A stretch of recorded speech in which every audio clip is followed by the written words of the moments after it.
Hello, ladies and gentlemen of the internet and of YouTube, and welcome back to Ringlight Fables. I think we're supposed to be on session 20 right now, right? Yes. Okay, Yeah. Then the episode label at the top is incorrect. Let me just fix that. There we go. I am joined today by our full cast of players. We have SepiaWolfe playing Tuki Fletcher, our Crovan thief. Hello, everyone. Right, one second, I accidentally somehow clicked incorrect. There we go. We have Mick playing Boron, our half-dwarven battlemaster. Hello.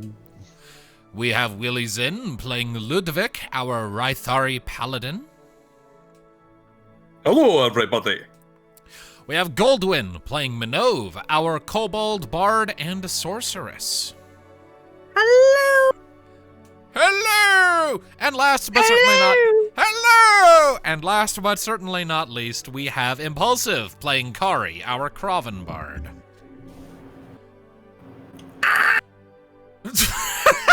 That? No. You do it like this.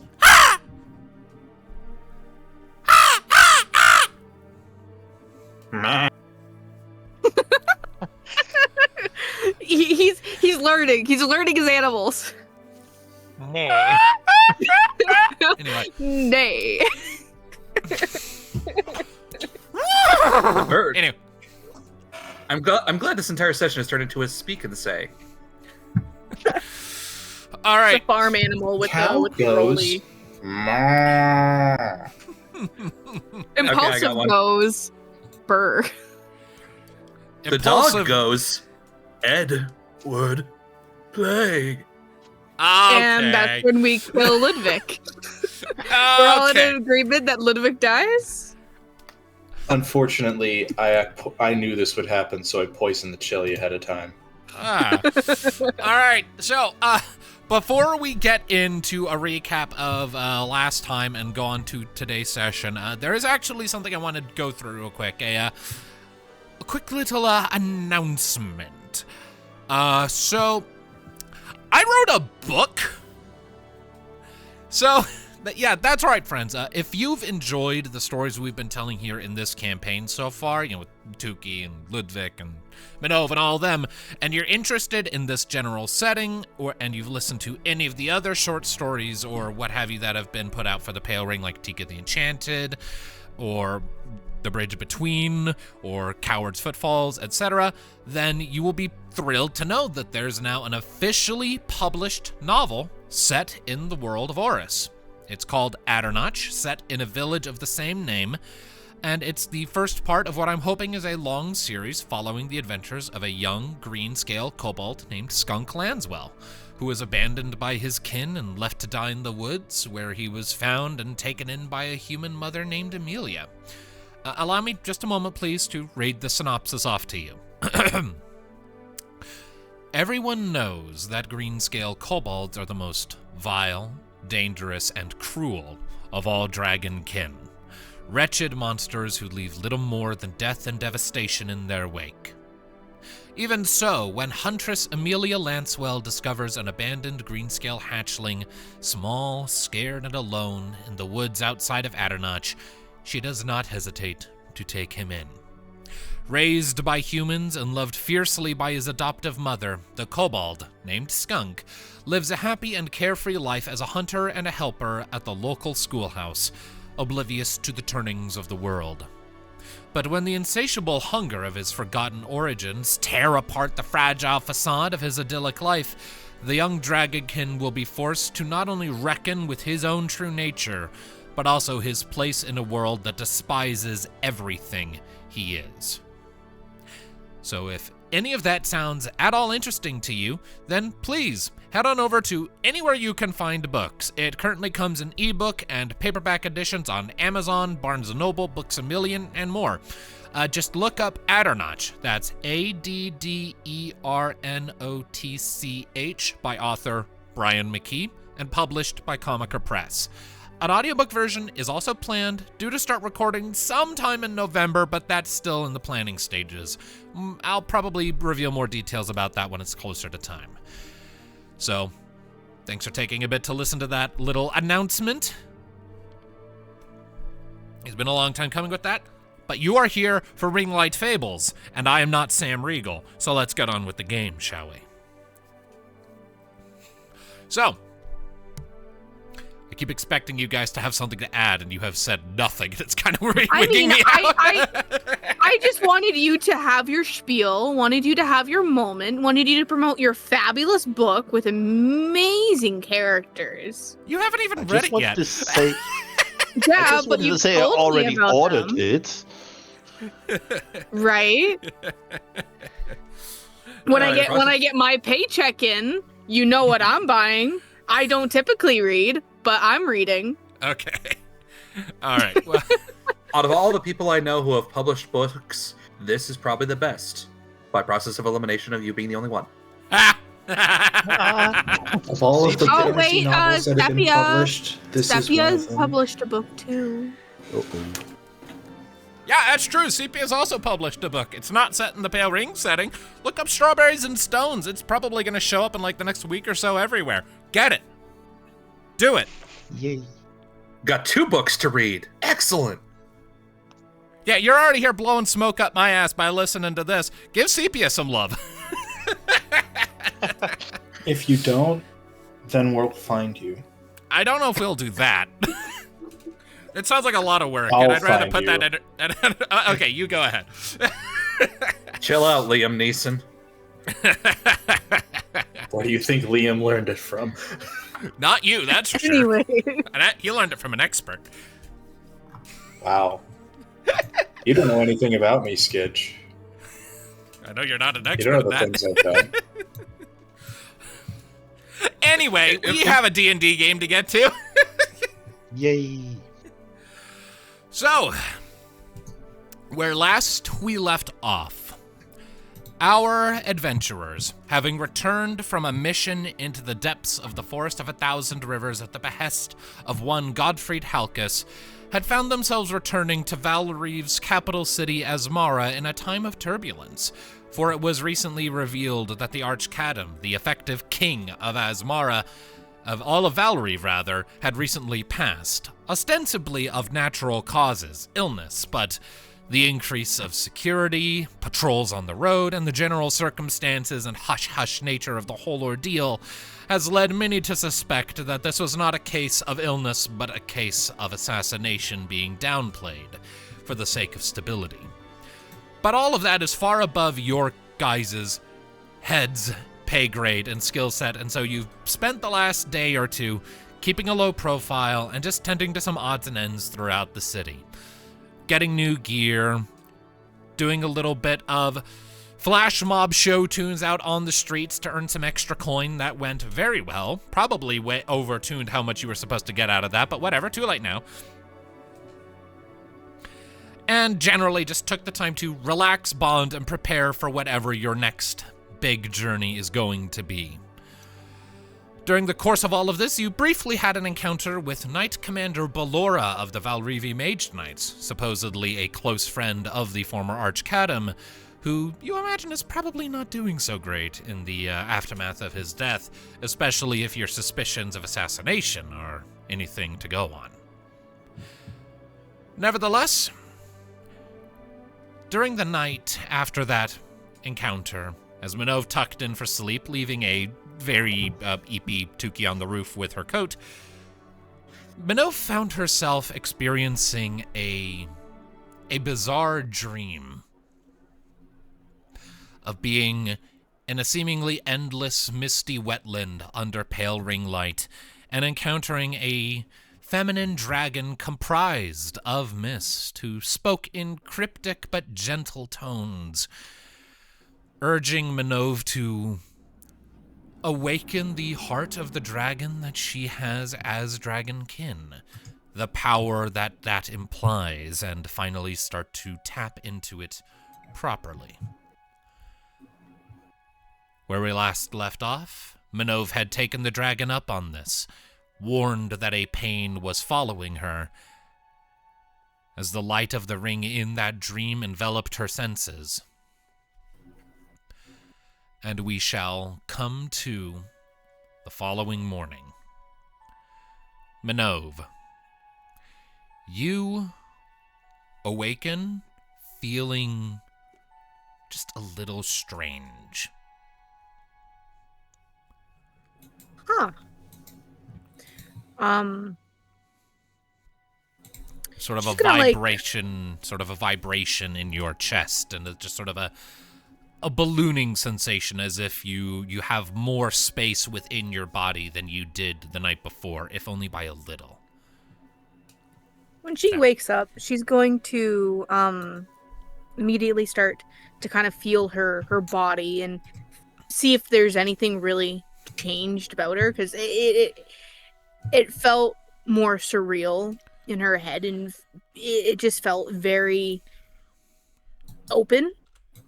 Notices that nothing's really changed other than just this odd kind of lingering feeling, either of warmth of the dream, warmth of the blanket, or something else. Minnove takes a breath and climbs out of bed, getting somewhat dressed in the best way she can. All right.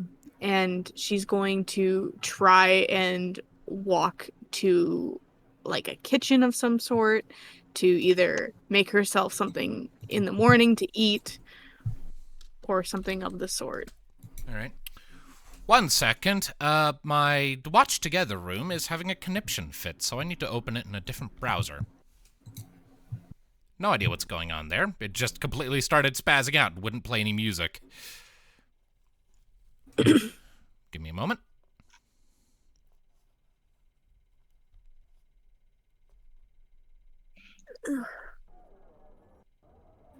There we go. That's better. So, you said you were heading to the kitchen? Yeah, like to the kitchen to ideally make herself something to eat. Hopefully kind of like to be like, okay. She is feeling very, what's the word? Kind of Not bouncy. sensitive. Yeah, like there's something, it dreaming almost, I guess. Yeah.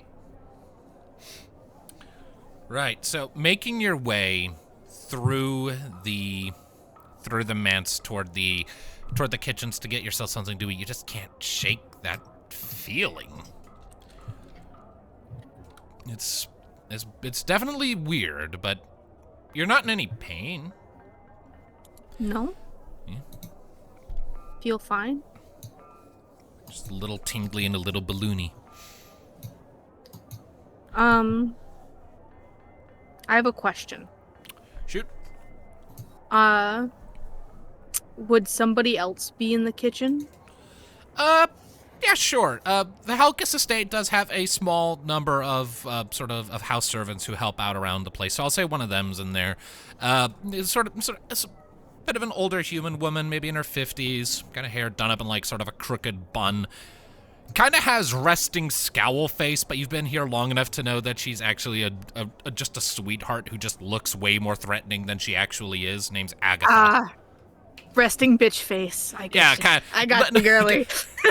Yeah. Resting bitch face belonging to a granny who will give you cookies. When Minnove gets into the kitchen, she's gonna spot Agatha, and without speaking, she's going to say, "Good morning. How are you this a fine, beautiful day?" And she's gonna say this directly into her brain. Okay, not realizing you're doing it, I imagine. Yeah. All right. Yeah. So these thoughts and words sort of drift between the two of you, and you see Agatha, who looks to currently be in the middle of rolling out maybe some bread dough for breakfast, just lifts her head. What in the world?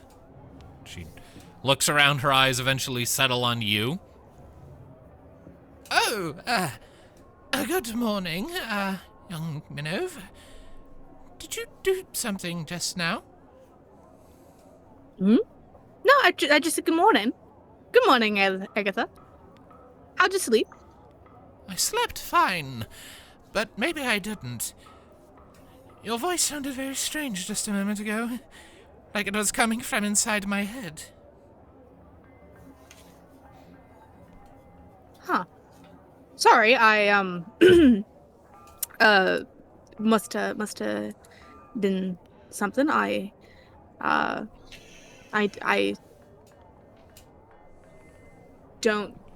didn't say really anything. Just kind of stares at you for a moment. Clearly kind of confused. Maybe Agatha, I'll give you a hand with preparing breakfast if you'd like. Might need. Yes, please. Pull up a stool. These counters were not made for one of your height. It's fine. And she will grab up a stool and she'll climb up on top of it.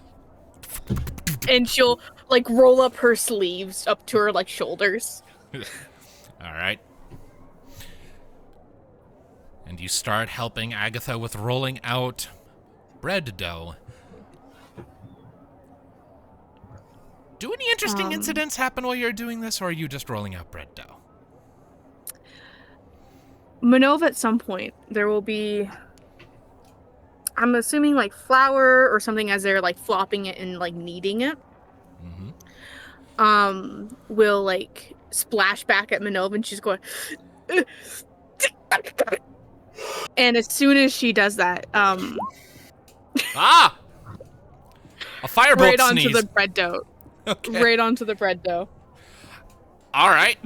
So Agatha lets out a yelp as you give this big sneeze, and there's this sort of spray of flame that kind of comes flying out of your nostrils, sort of red tinted, that sort of washes over the bread dough in front of you and kind of crisps it a little bit. And also ignites the bread roller that you have in your hand. Minnove immediately tries beating it, beating the fire out, and she's jaw dropped, agapped. What just happened? Did you just breathe fire?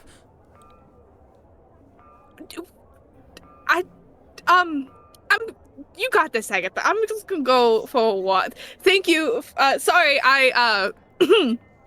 thank you. She's gonna then put the bread roller down that's now, charred. It's kind of smoky on one end. A little. It's got a weird new color grain. And she's just gonna kind of walk away, realizing that she indeed is the problem. All right. So that's alarming, certainly. Very. And Minnove's just gonna kind of put her hands underneath her armpits as she's walking through, trying to not sneeze, terrified of even whiffing a sneeze with how wooden this house is. Fair. I mean, it's largely stone, but there is some wood in it. Wooden furniture and such. Yeah. The main problem would be the carpet. Yeah. Oh, the drapes, the carpet. Oh my god. That's just going all through Minnove's head of okay. breathes fire. That's doesn't happen ever. And she will keep walking until she runs into somebody else, I guess. If anyone else. All right. Is anyone else up? Oh, there you are. I was trying to return your jacket to you. You can have it right now. And she's like not wanting to like leave her, like have her hands leave her like underarms. You can have it. It's fine right now. Like today, it's yours. I mean, I already have a jacket. Oh, it's what? Think of it as a pay it forward kind of idea. Are you alright? Peachy. You're very flustered. Well, you know, red scales, red face. It kind of like comes with the territory. She like gives a big smile, trying to be like, everything's fine. Just don't bother Agatha. She's you want me to drop it? I don't want you to worry about it, Tuki. It's fine. How did you sleep? How did you rest? The more you do this, the more I'm worried about you. I was just saying hello and you're freaking out. Hello, Tuki. How are you this morning?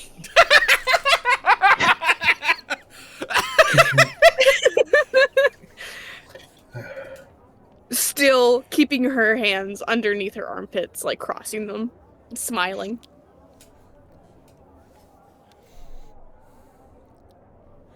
I'm doing alright. It's good. How about you? Good. Good. Yeah, good. Are you being dishonest with me?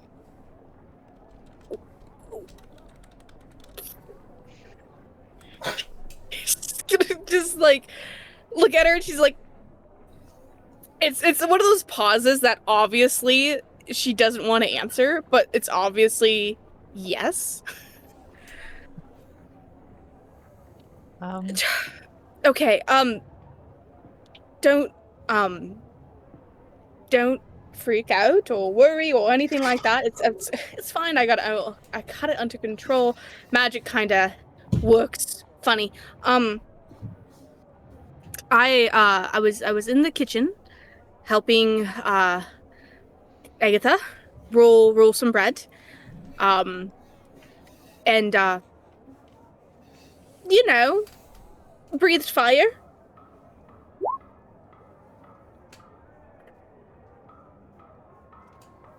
After sneezing, specifically. Why are you rolling that, Ludviek?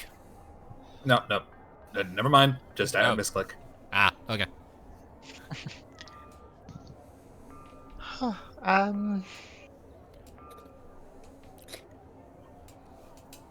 So it's an interesting morning, I should say. Certainly. Yeah. I just realized that I completely forgot to move us to the map layer. My bad. Proceed. Don't mind me. So, yeah. I went to bed last night. Had a dream. Vision? Dream? Divine? I don't know. And I woke up and I breathed fire. That's exciting, I guess. I mean, I'm not one for magic, so I don't know what it takes, but clearly you're surprised. Yuki, kobolds don't breathe fire. Well, I've seen you do other magic involving fire. Well, yeah, but this was, and she's gonna move her hands from her underneath her arms finally. This was a different feeling. Like, it just accidentally happened. Usually whenever I do magic, it just happens. But this was just all at once, bam, fire. So it caught me off guard, especially since I wasn't focusing on fire spell or thinking of one. Just happened. So it's interesting, to say the least.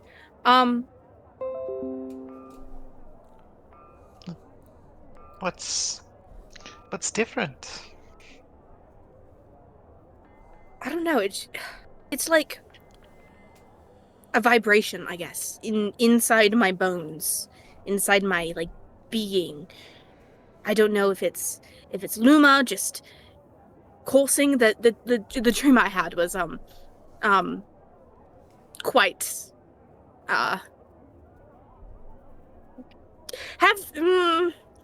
I can't ask you that. When oh Whomst? Impulsive. he said, "Give me a sec." He said, "Give me a sec," and he said it in all capitals. So I assume it's So there something important. Yeah. So I just sort of I had a dream where I was in this like swamp, meadow, watery area with fog, and I saw a dragon who I've met before. Well, not met her. I just I had this dream when I was young, like really little. And then it just, last time it was like, do good. Now it's like, breathe fire. So, I'm very confused. I mean, I've heard that kobolds have an easier time with magic. I don't know how true that is, but if it is, maybe you're getting stronger with our adventures. Maybe, perhaps. Do you want to practice or talk about it or figure out where this... I'd like to not sneeze and breathe fire, so I'd like to... Yes, I'd like to practice it in some way, so that I'm not breathing fire accidentally or doing whatever else that I have accidentally going on. How about you just drop your ringstone? Surprise, Boron! Boron stands behind you with apparently an empty cup in his hand and looking very fast asleep or sleepy. Minnove will proceed to, and then immediately cast. Uh-oh. No! Okay. Do I get do I get saving throw or something? It's a melee spell attack, which was an 11. Whoa. So does that hit you? As Boron is probably not wearing his armor right now, yes. Okay. So, Minnove, you jump in shock and you kind of spin around to face Boron, and as you do, like this sort of just, like this momentary spring of like startlement, the rest of you just see that there's this sudden spray of sparks and electrical currents that come dancing out of Minnove's fingertips, and almost like a whip just kind of crack against Boron, and you kind of go like flying back a couple feet into a suit of armor. Well, not a suit of armor, but like just into the wall, into a support pillar, sort of splat there, and then slump to the ground with a groan. I got Boron! Okay. He gets up, has his hair standing on end. What was that? Minnove is is hesitant to go run up and heal him, but she's like holding her hand. Just drop your ringstone. I'm fine. I'm doing a second wind here. Right. And in the distance, you hear a thump, thump, thump, thump, thump, thump, thump, thump, suddenly around the corner. What is that? I heard something. What happened? Yeah, everyone, like, that was like full thunder sound. I think basically everyone heard that. Everyone in the building heard that. Yeah. Minnove's gonna like drop her ringstone, as Boron had insisted her, and she is going to beat Red, run away. All right. Just flee the scene. You turn and you break into a mad dash, make it about, like, you go 40 feet away, and at around that time, you feel like this sort of tethering connection linking you to your ringstone stretch, tremble, and then just snap. You lose connection to your ringstone, and until you reestablish that connection, you are not capable of casting any spells. Rockin'. Because you no longer have an actively attuned source of Luma to draw upon. Mm-hmm. I gotcha. And that's that. Yep, you all saw Minnove drop her ringstone and book it. Okay. I'm gonna go follow her.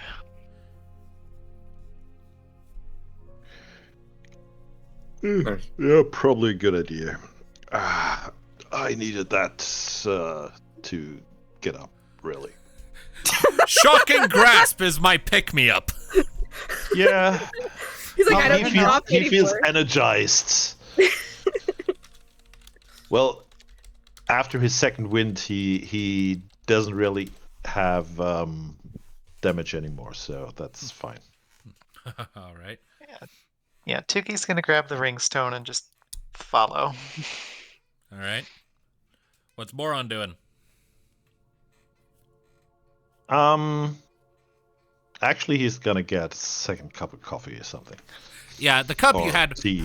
shattered against the wall, so... Oh, damn. So you need to go get a new one anyway. What about Ludviek? Ludviek is just there in his normal clothes with his shield and his hammer, and he's just like, I am so confused about what is going on right now. Yeah, that'll come to some sort of conclusion. I'm pretty sure. There are other people starting to show up in this little intersection where this occurred as well. You kind of see from down the hall, sort of rounding a bend, moving at a very brisk pace. You see Donald kind of half jogging, but not quite, because he's still trying to get muscle mass back into his legs.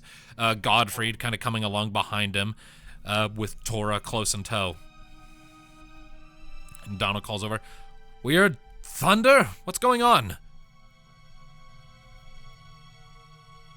Something weird with our kobold friend.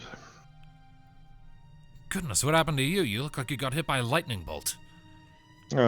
Nothing too bad. I'm fine.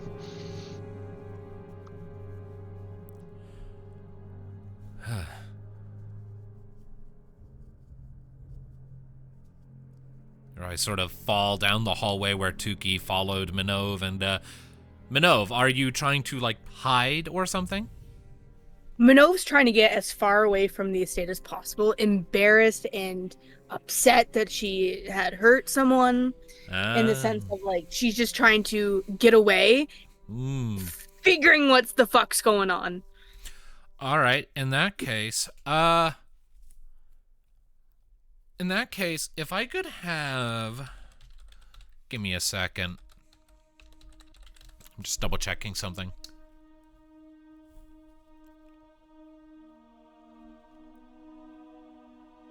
This tells me nothing. Okay.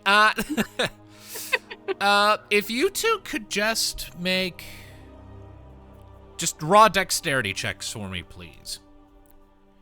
If you have proficiency in dexterity saves, I'll allow you to add your proficiency score to your roll.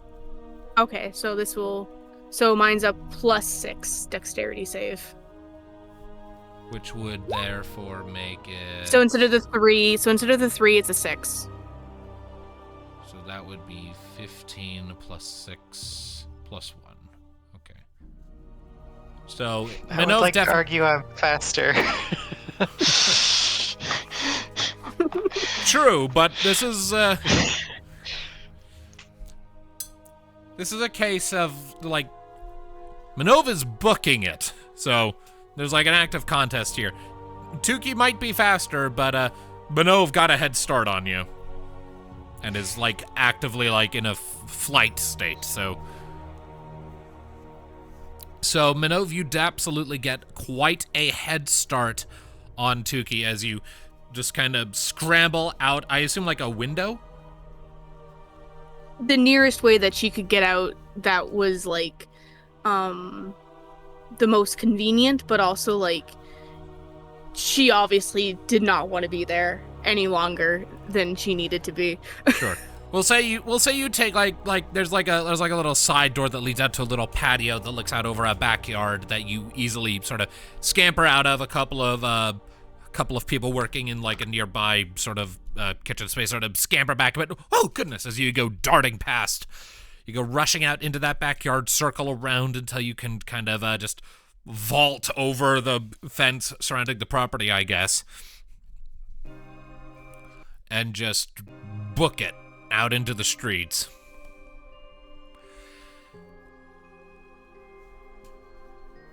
Meanwhile, Tuki, you're a little behind because the estate does have a handful of twists and turns, so you have to stop here and there to ask, hey, where did she go, to a handful of people. And unlike a kobold, you don't have a super advanced sense of smell to track where she's been, so you have to go off of that. So it takes you a little bit to sort of deduce that she's just straight up fled from the mansion. But with that information at your disposal, you sort of go running out into the same backyard Minnove just ran through. She's got quite a head start on you, so... Well, it's wandering and a purpose, so she's probably not coming back until she finds her. All right. Well then. So, would you say that Minnove is going to stop at any point there, Goldwyn? I think once she, like, has made it to, like, more of a crowded area, she's going to stop and kind of, like... Actually, she wants to get away from people. So she's trying to find where the people are not. So when she's in a place that's not crowded, that's kind of like secluded, that's when she'll stop. All right. And just kind of hunker down. Yeah, so running for a bit, you eventually sort of find what appears to be a largely disused sort of back alley behind a handful of businesses. That, you know, same general area where you bought the studded armor last time, and you find a handful of crates that just kind of block you from line of sight, put your back to a wall there, and take a minute to just start catching your breath. You can still hear people relatively nearby. You are in a city. There are very few places you can go where there won't be people, but there is at least a building between you and them, so. Mm-hmm. Rockin'. So, now that you have parked yourself back here, is there anything specific you're doing, or are you just wheezing? She's wheezing, catching her breath, and trying to, like, retrace. Okay, I've been using Luma for years now. Why can't I control it? Why is it just happening? Go ahead and make for me... You can make for me an intelligence check. Or actually, no, an arcana check. An arcana check? Okay. Because you're in kind of a fight or flight response, I will have you roll this at disadvantage because your mind is racing and not focusing. Hell yeah. We love disadvantage. Let's go! 4! You don't know. No idea. That was a 20, by the way. Yeah, that was 20. That was a nat 20, by the way. That would have been so nice, but no. You are kind of you're kind of panicking at the moment. So, like, yeah. you feel like you should know this, and it's like it's there on the tip of your tongue, like you could reach out and grasp it, but your mind is so frantic that you kind of make the mistake of like, if you like reach out really fast for a rabbit or something, it's going to skedaddle away, unlike if you very gently lower a hand down with some food and it might come to you. You're in a very rushed, frantic state, so you make the lunge, and the answers, the knowledge about what you might be experiencing here just slips away. It runs. It evades you.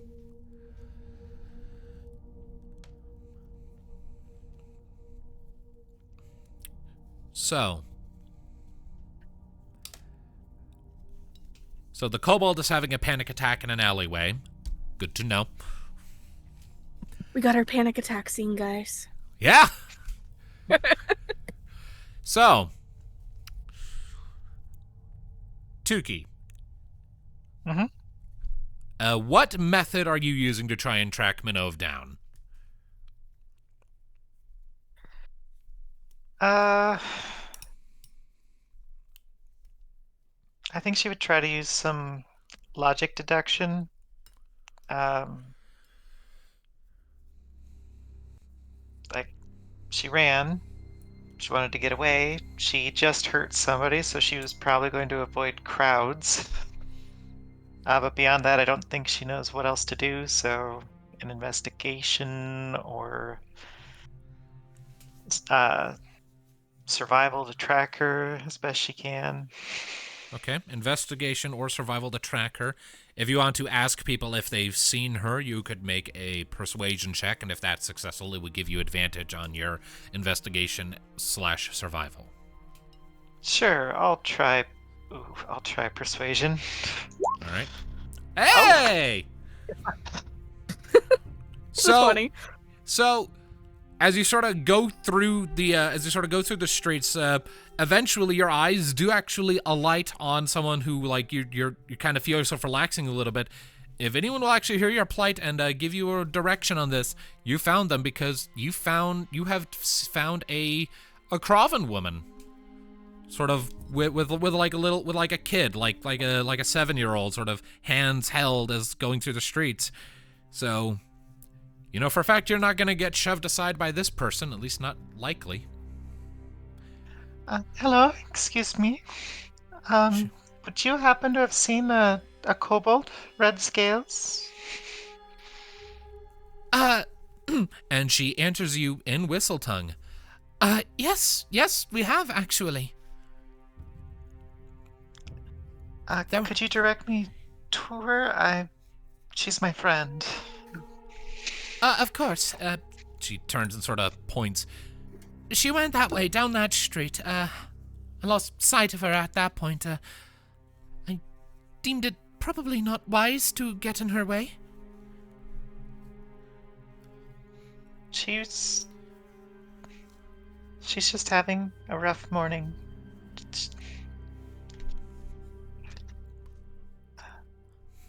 All right. Well, thank you. That's more than helpful. Of course. And she, puts a hand to her chest and bows her head. My name is Lori, by the way. I'm Tuki. It's nice to meet you as well. She gives you a pleasant nod. Well, I hope your friend does better.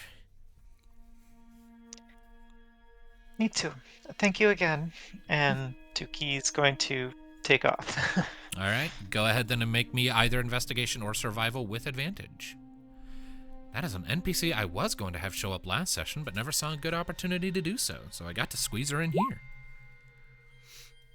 All right. Investigation with +10 for a total of 18. Nice. So, with that, I'll say, sure. It only takes you a handful of minutes sort of following the directions you were given. In time, you sort of come to that little stretch of businesses and sort of following the logical deductions you made in your head that she would probably be avoiding a crowd. You start poking your head into back alleys and stuff until eventually your ears, or whatever the equivalent of ears birds have, sort of catch the audible sound of someone breathing heavily.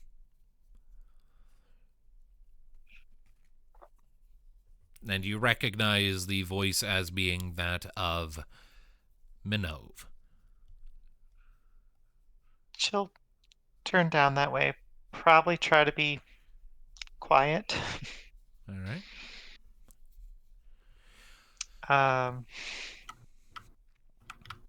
Yeah, and then just when she gets close enough, she's just gonna drape her coat over her shoulders.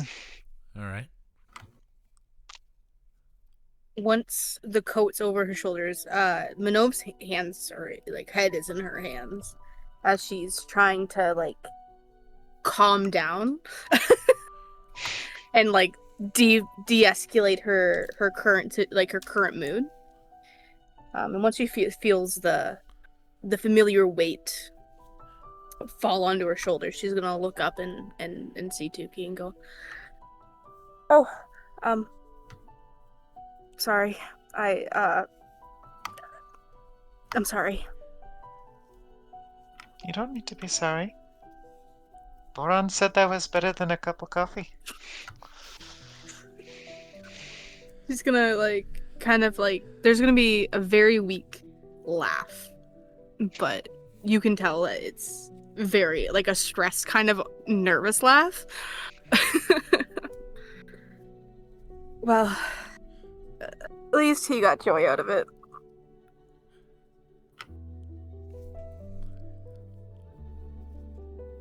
I really don't understand why I can't control it. I mean, I know it's not the same, but I know something of the feeling. Yeah. I guess you would.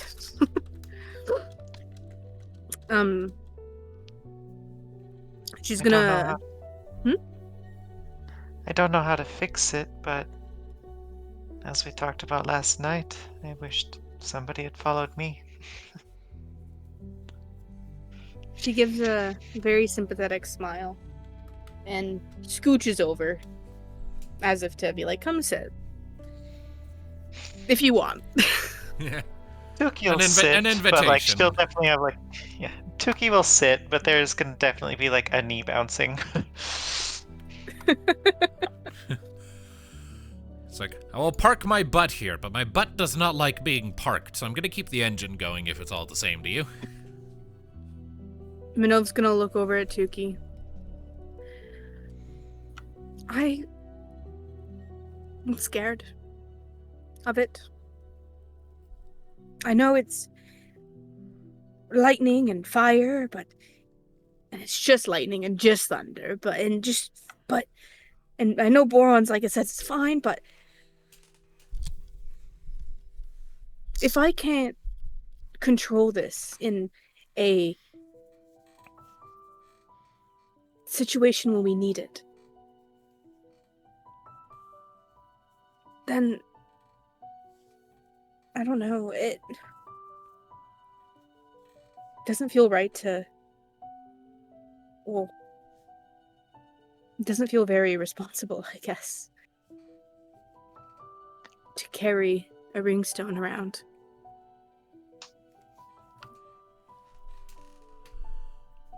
Maybe. But isn't it part of you? In a way?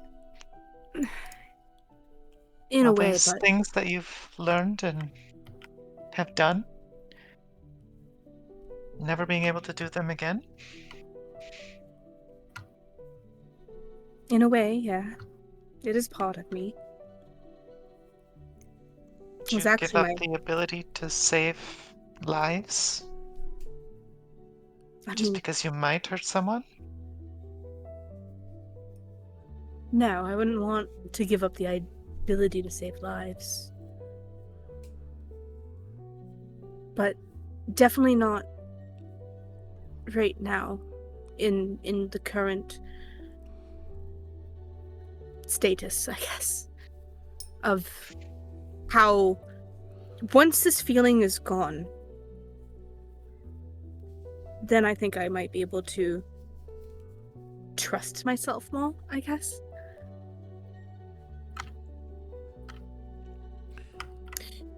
Tuki, can you do me a huge favor? Well, I have to know what it is. I don't want to inadvertently break the promise by not being able to. I want you to keep hold of my ringstone for me until I am fully able to say, yes, give it to you, and so on.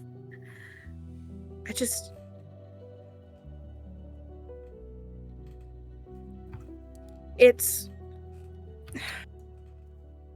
was my mother's when she left. One of the few things that I have. And I use it because she used to do magic and all these wondrous things. But I don't want to hurt someone that I care about. I've built these relations with you all, and I've shown what I can do without being tethered to just being the red scale. I don't want to be aggressive. I don't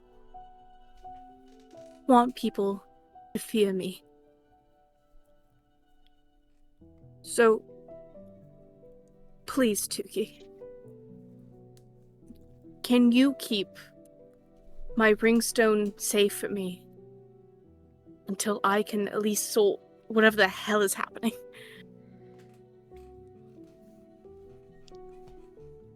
Tuki'll pull it out of her pocket and just... I guess I've already got you covered. Thank you. Honestly, genuinely, it means a lot. May I ask just one thing? Yes, of course. I'll answer to the best of my ability.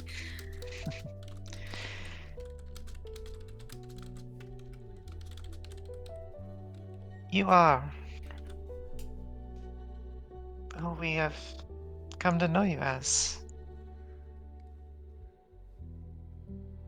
Even Boron sees you differently. We trust you. Or at least I do. I shouldn't speak for the others, but I'm fairly certain. And, We know that as- if we get hurt, it won't be on purpose. as Tuki says the words, I trust you, tears, well up in Minnove's eyes, and she just gives her a hug. No. Thank you.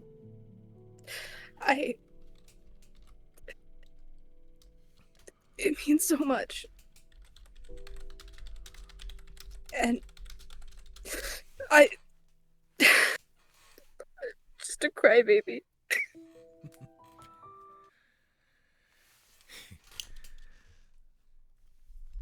Did someone you. pause the music? Not as far as I know. It has paused for It me. was on my side. Weird.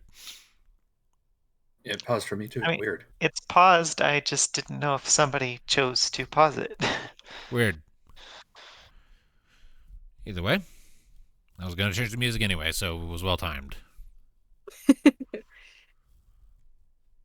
Thank you.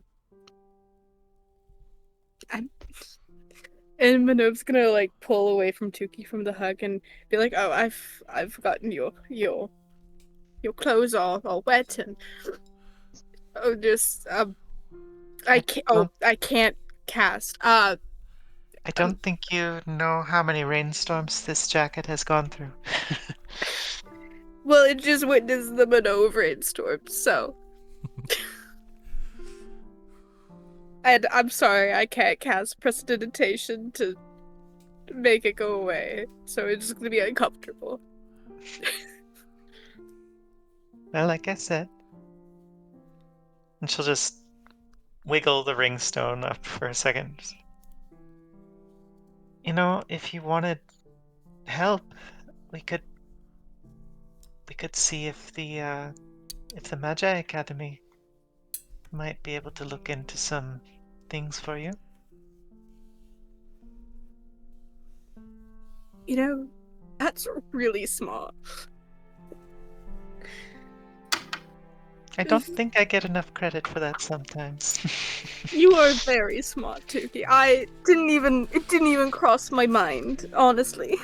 You're in the Academy City, and you didn't even think to go to an academy for help. It didn't even cross my mind, to be honest. We're in the City of Nerds! I'm the City of Magic Nerds, specifically. Yeah. Like nerds of all kinds, but yeah, magic nerds.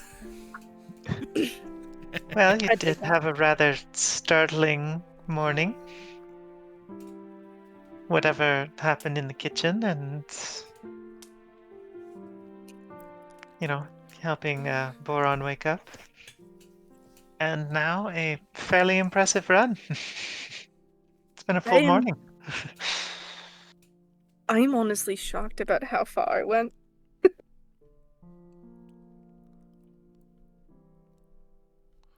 It's an interesting day when I have a hard time keeping up. I guess. Thank you, Tuki. She'll give a nice little smile. Thank you. Of course. Now, and she's gonna stand up from the ground, dust herself off, put the coat on much more comfortably. Let's find a Cadam. Should we stop in and talk to Godfrey, just in case we need another note? Yes, that's also very smart. See, Tuki, you are so full of bright ideas today. Look at that. All the time you are, but today's is especially. I'm not thinking of any, so thank you for having both our brain cells. At least I have a couple to rub together now, then. And I really should apologize to Boron. I'm thinking that everybody's more concerned that you're okay. He really did shrug it off. Well, I'm glad, but still, it was a very rude awakening. And Tuki just said, well, and then she's gonna nod up the alley. let us go. And Minnove will start the walk back to the estate with Tuki. All right. The two of you do get some eyes as you're going, because you're a very unusual pair, but it's fine. After a handful of minutes, the estate does come back into view. The guards let you in when you flashed the crests you were given last episode.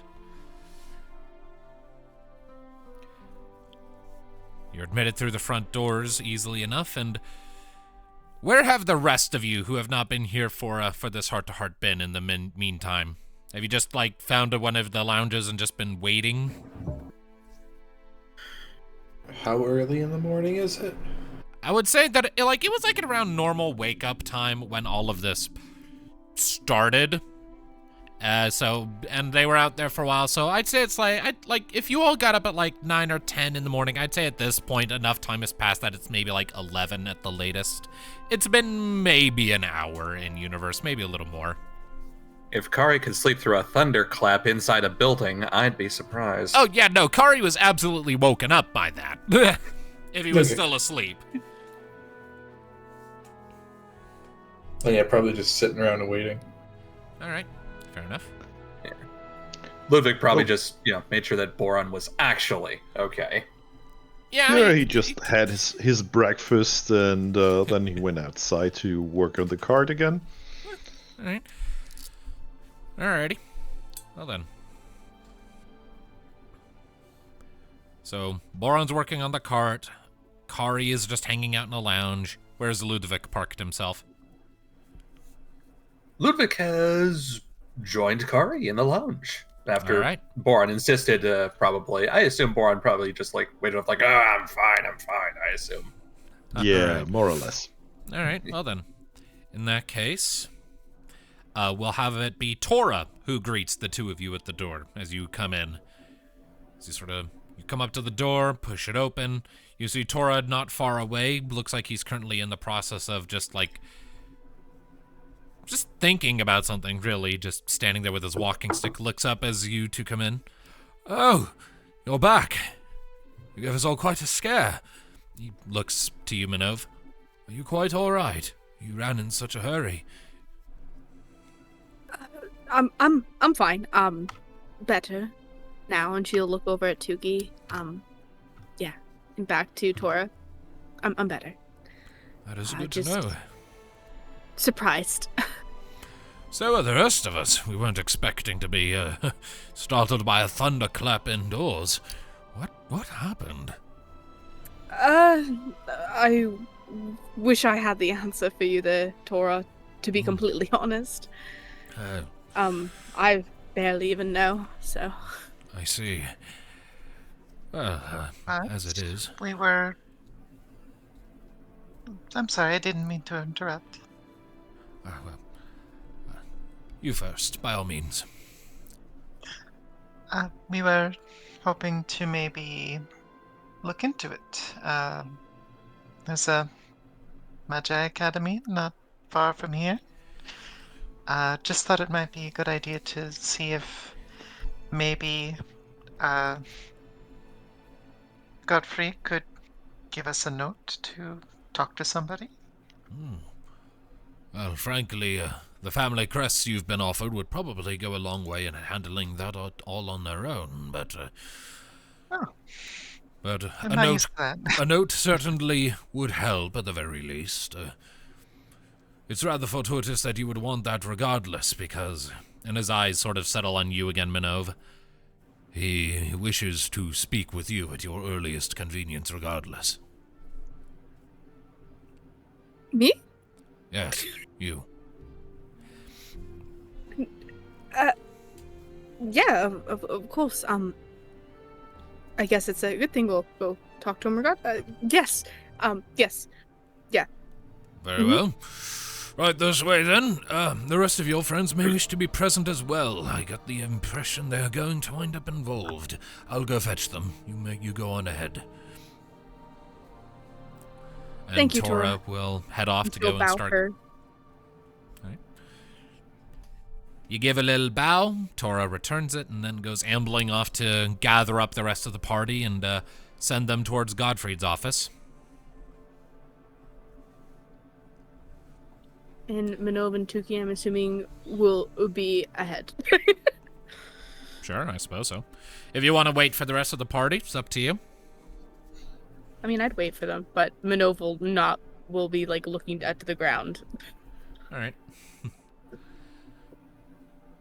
So just waiting by Godfrey's door. Eventually, the rest of the party, you all come up. You see Tuki and Minnove waiting for you just outside the door. I stand about 15 feet away from Minnove. Fair. Don't worry. Tuki has my ringstone, so no, nothing too crazy. Yeah, nothing at all. Actually, I can't do shit. All right. Are you feeling any better, Minnove? Yeah, I am. That's good. Good of you to find her, Tuki. And Ludviek gives a very polite nod to Tuki on that. Like, good morning, Kari. You've missed an eventful morning. Have I? Yes, I'd say at least. I've had a big morning. Do you know how well I was sleeping? How were you? Very well. Oh, that's nice. Very well. Yes. That's really nice. What'd you dream of? A good night's sleep. Well, you dream of going to bed. That is beautiful. Well, Kari, you can keep on dreaming, because maybe tomorrow you can actually get that dream to come true. Keep on dreaming, Kari. And she's gonna give a smile, and a very guilty smile, mind you. She is obviously feeling horrible for waking Kari up. Oh, he I don't think he even knows that. He's just annoyed. It's okay. She just knows. Regardless. So, you'll head in then, I guess? With a big open knock on the door, yeah. All right, so... Could you repeat that? Because I heard utter nonsense. I said you're heading in then? Oh, okay. I heard Ibamba.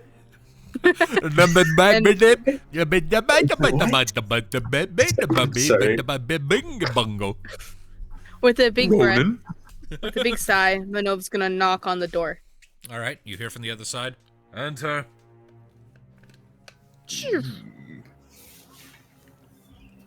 Hello? Yep, stepping in.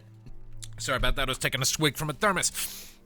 Stepping in to Godfrey's office, it's as you remembered, of course, and Godfrey is currently seated behind the desk, and he has a scroll of parchment unrolled in front of him, and he lifts his eyes as you enter. His eyes focus on you, Minnove. Ah, there you are. I take it you're feeling better? Yeah, I'd say so. Good. Yeah. Not to be rude, but you gave half my staff a heart attack, and the other half, almost a heart attack, so... My sincerest apologies. I didn't mean to cause a ruckus. By all accounts, it did seem to be accidental. I would like to understand what exactly happened, but first thing is first. When first you came to me with my son, you asked that I do only one thing to repay you. And that was that I keep my eyes and ears peeled across my various operators out in the field to keep tabs out for anyone who might match the description of your mother, I believe it was? Yes, but my mother. You described her as a red-scale kobold wearing a purple dress, as I recall? Yes. I recall too. Well, well, I don't have a report of a kobold specifically like that.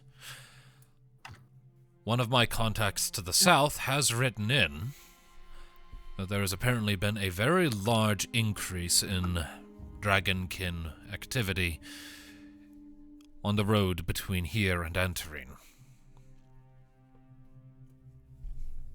We did come across well, we didn't come across a kobold, but there was a caravan that met ends with a yellow scale from the tail. Yes, Donald told me that story.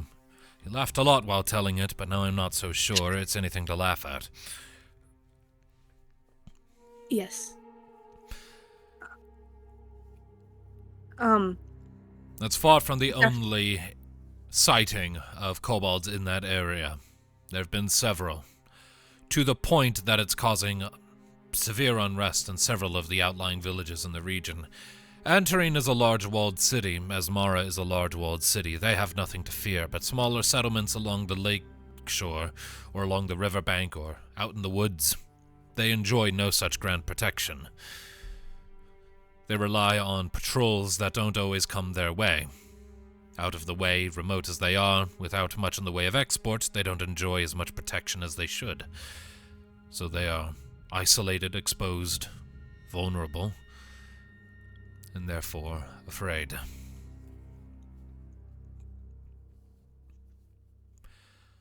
I do not mean to be disrespectful when I say this to you, Minnove, but there is a reputation associated with dragonkin. Red scales in particular are often seen with a degree of fear, and even setting that aside, for there to be such a sudden uptick has caused a degree of unrest. It is odd. In all my travel of Valriv, I could probably count on my hands how many kobolds I've come across. Well, generally speaking, kobold hordes steer clear of large human populations, given the fact we mix like oil and water the vast majority of the time. More often than not, they keep to their own, not unlike the Rythar, but where the Rythar nomadically travel across open plains or deep in the jungles, kobolds pick one place, build their burrows there, and make that place their home, unless something forces them to relocate. No. Right. Unfortunately, my informant doesn't have any more meaningfully in-depth information than that. He has no idea of a potential location where these kobolds might be based. My informant is investigating some Orion ruins that were found in the region not too long ago, so he only heard about this in passing. Would be worthwhile to check out, as well as hopefully maybe ease the tension between the townsfolk or the little settlements along, so that they don't have fear. At the very least. Perhaps. I don't know if your mother is among these kobolds. Statistically speaking, there's a very high chance that she's not. But it's the only lead that's crossed my desk. If there's a horde of kobolds living in the region, it's not terribly far, and it's better than nothing. It's plenty, Godfrey. Honestly, I gave you a needle in a haystack. This, thank you. I appreciate it, and yes, thank you. You're likely going to have to do some detective work to figure out where these kobolds are, and then have to figure out how to approach them.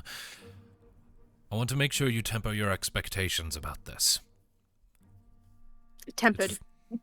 It's very likely that it's very likely they might not be friendly, so just be careful, all right? Noted. Well then, with that in mind, the incident in my hallway earlier. Let's address that. So, okay. So, how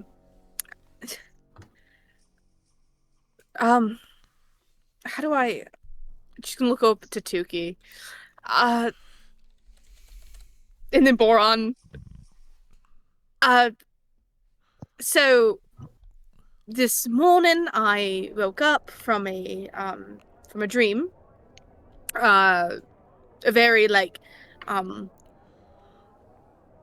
surreal dream. I've had this dream before, and I never had this kind of reaction after having it. I don't even know what it really is.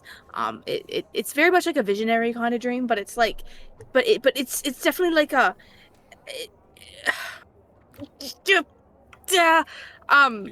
either or. She's using her hands, big gestures with her hands. I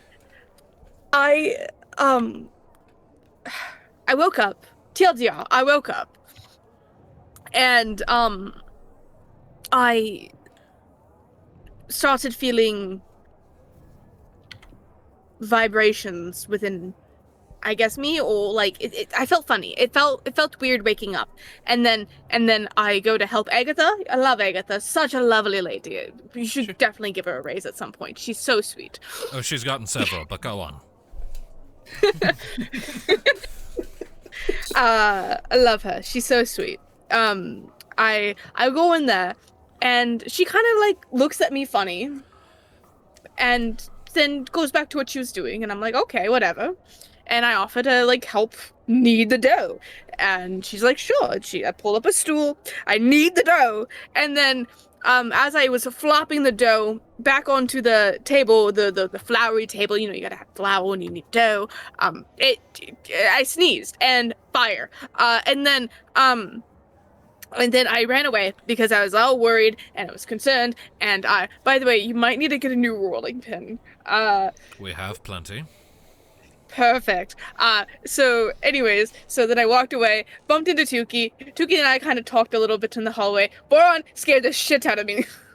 And I jolted him with electricity. And then I ran away. And I'm gathering that none of these instances of fire or lightning magic were intentional? No, not.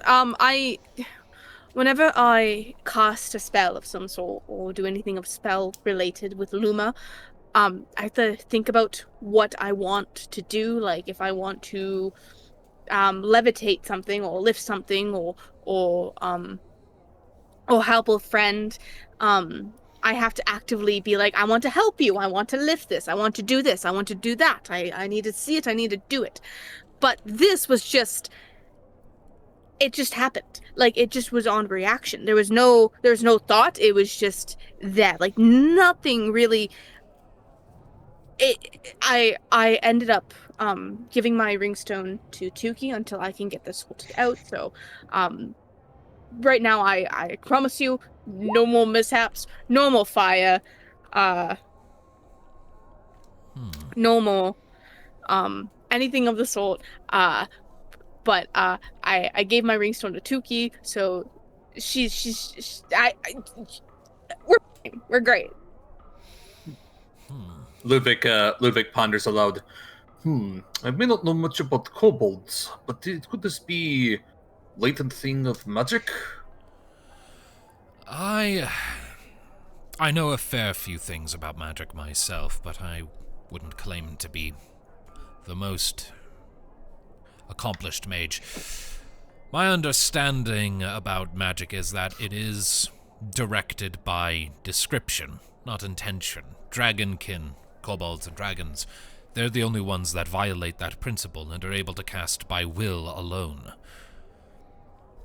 They still require a source of Luma, your ringstone, for example, but they can attune to them far more easily than the races of mankind.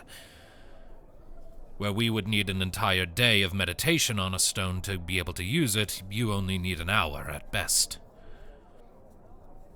Less than that, honestly, but regardless. Sort of crosses his arms over his chest and leans back.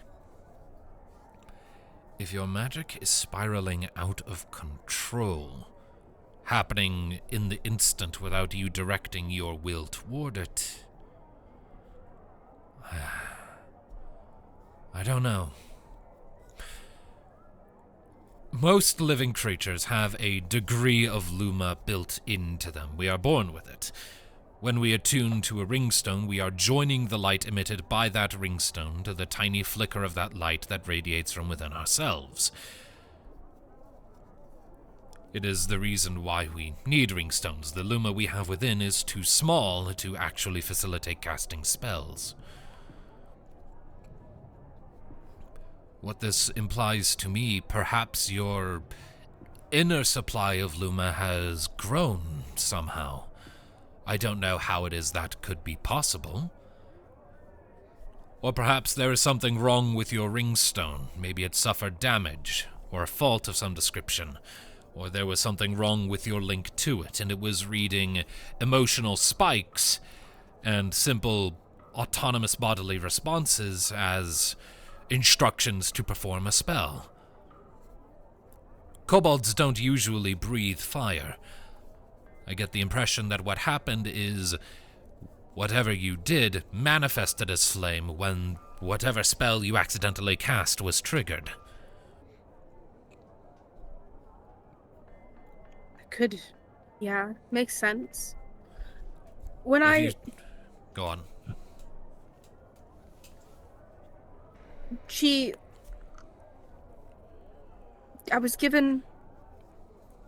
drank water in my dream. With all due respect, I'm not inclined to take the dream on its own at face value. Fair. I don't even know what it was, honestly. I've had it before, but it's one of those things that you're like, this again. But like not this again. Like it was definitely deja vu, in the idea of it, the setting, the people, but different message at the time when I first had it. This is something completely new. Well, dreams are often a form of metaphor created by our subconsciouses.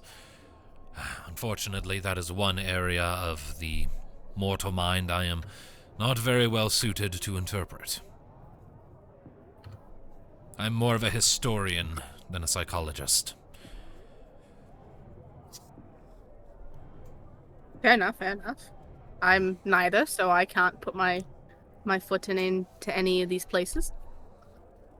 Well,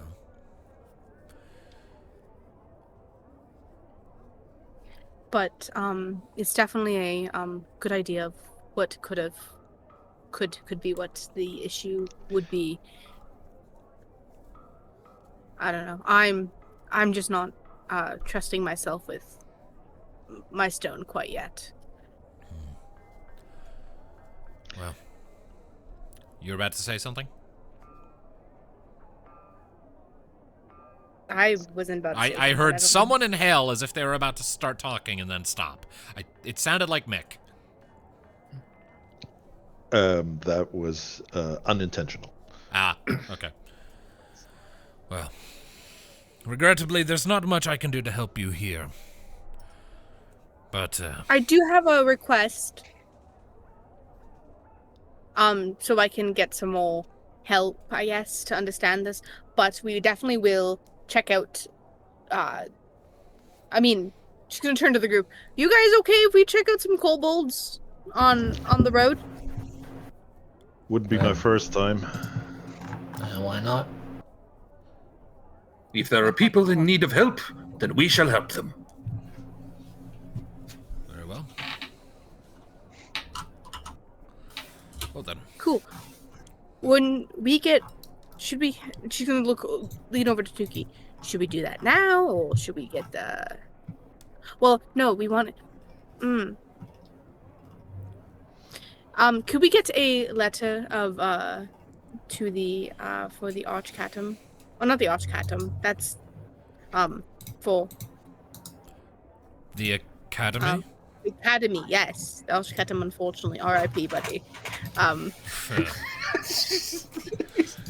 That is the king.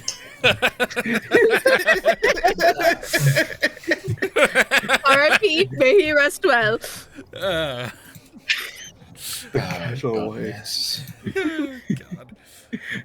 Well. If Minnove was at any other time, she would be hung.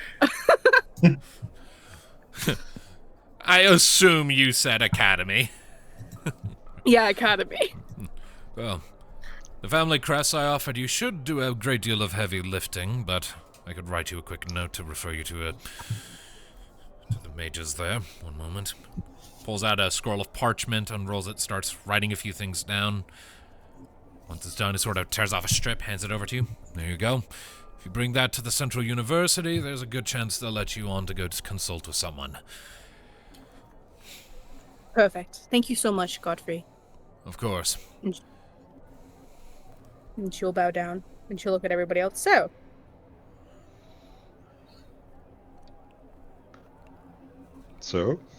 So, I do believe at this time we finally give Boron's lovely workmanship some actual use. yeah, it's not quite finished yet, but almost. I mean, while you finish that, Tuki had a brilliant idea of going to the academy with me to figure out what the hell's going on here. That's probably a good idea. While you finish that up, if anyone wants to join us or someone should definitely stay to keep Boron company and help him. Yeah, I could use another pair of hands for the tarp. That might work. But Tuki and I are gonna go to the academy in the meantime, if that's all right with you all. Unless someone else wants to join. I'm leaving it open to the invitation, but... Yeah. I would be most curious about how this magic of yours, if it suddenly can strike up like this, it is something I'm quite interested in. Mostly because it could have interesting application in healing and other medicine options. I would like to accompany you on this, if you would have me. I mean, yeah, sure. Kari, are you okay helping Boron with the cot? Sure. All right. Soon we will see if your strength in words is as good as strength in your hands. Hey, Kari. He rolled an 18 in his strength, I think. Yes, actually. If you look at my stat sheet, it should actually be better. Being strong does not mean being good with a hammer. I should know. I am good at both. Right. Well, just make sure you let me know when you're departing from the city, all right? Absolutely. Yes, sir. And with that, Minnove will take her leave from Godfrey's office. All right, with Tuki and Ludviek close in tow, while Boron and Kari stay behind to make the final adjustments to the cart. So unless you two with the cart have anything specific you wish to address with that, I think we'll just focus on the lizard and her entourage for now. Sounds good to me. Lizard. Yeah. Lizard. Kobold. I need to record that. Yes, you do. I'm Kobold. still waiting for you to do Kobold. that. Yeah, I'll do that tonight or tomorrow. Looking forward to it. All right, so making your way back out onto the streets of Azmara. You've been there once before already, to the academy. Tuki has at the very least, and I know Ludviek was there as well. I'm pretty sure all three of you have been there before. I think we were actually like the party with Kari to go there, because that's where the sock on the door handle conversation came up. Yeah, that. Yeah, because you were the entourage who went to see Lucia, and now you are heading to the academy once more. Seems to be the same guards outside the gate as last time. They recognize you, recognize the note. This time they don't have to do any fancy magic bullshit to conjure an anti-rain barrier over their heads to read it, because the sun is out. So you're let in with no hassle. It's the same layout as before, with the drifting enchanted lantern things that float through the air, maintaining a vigil. There is a much more sort of subdued ambience as you sort of step onto this campus, and the guards actually inform you as you're passing through the gates that during the period of mourning that happens after the death of an archcadam, usually a lot of functions of like the academies, like the education section of them, is generally either suspended or slowed for in lieu of other processes and things, so that people can work through anything they need to get through if it impacts their lives, and so that the professors and mages and other organizers of these academies can effectively work through the organizational nightmare that naturally comes with a change in leadership. Or, when there's a massive shift in power in the leadership over their heads. So. All right. So. But you are directed to the central structure. And you imagine that someone there should be able to help you out. Are you stressed? I'm stressed. I'm stressed for you.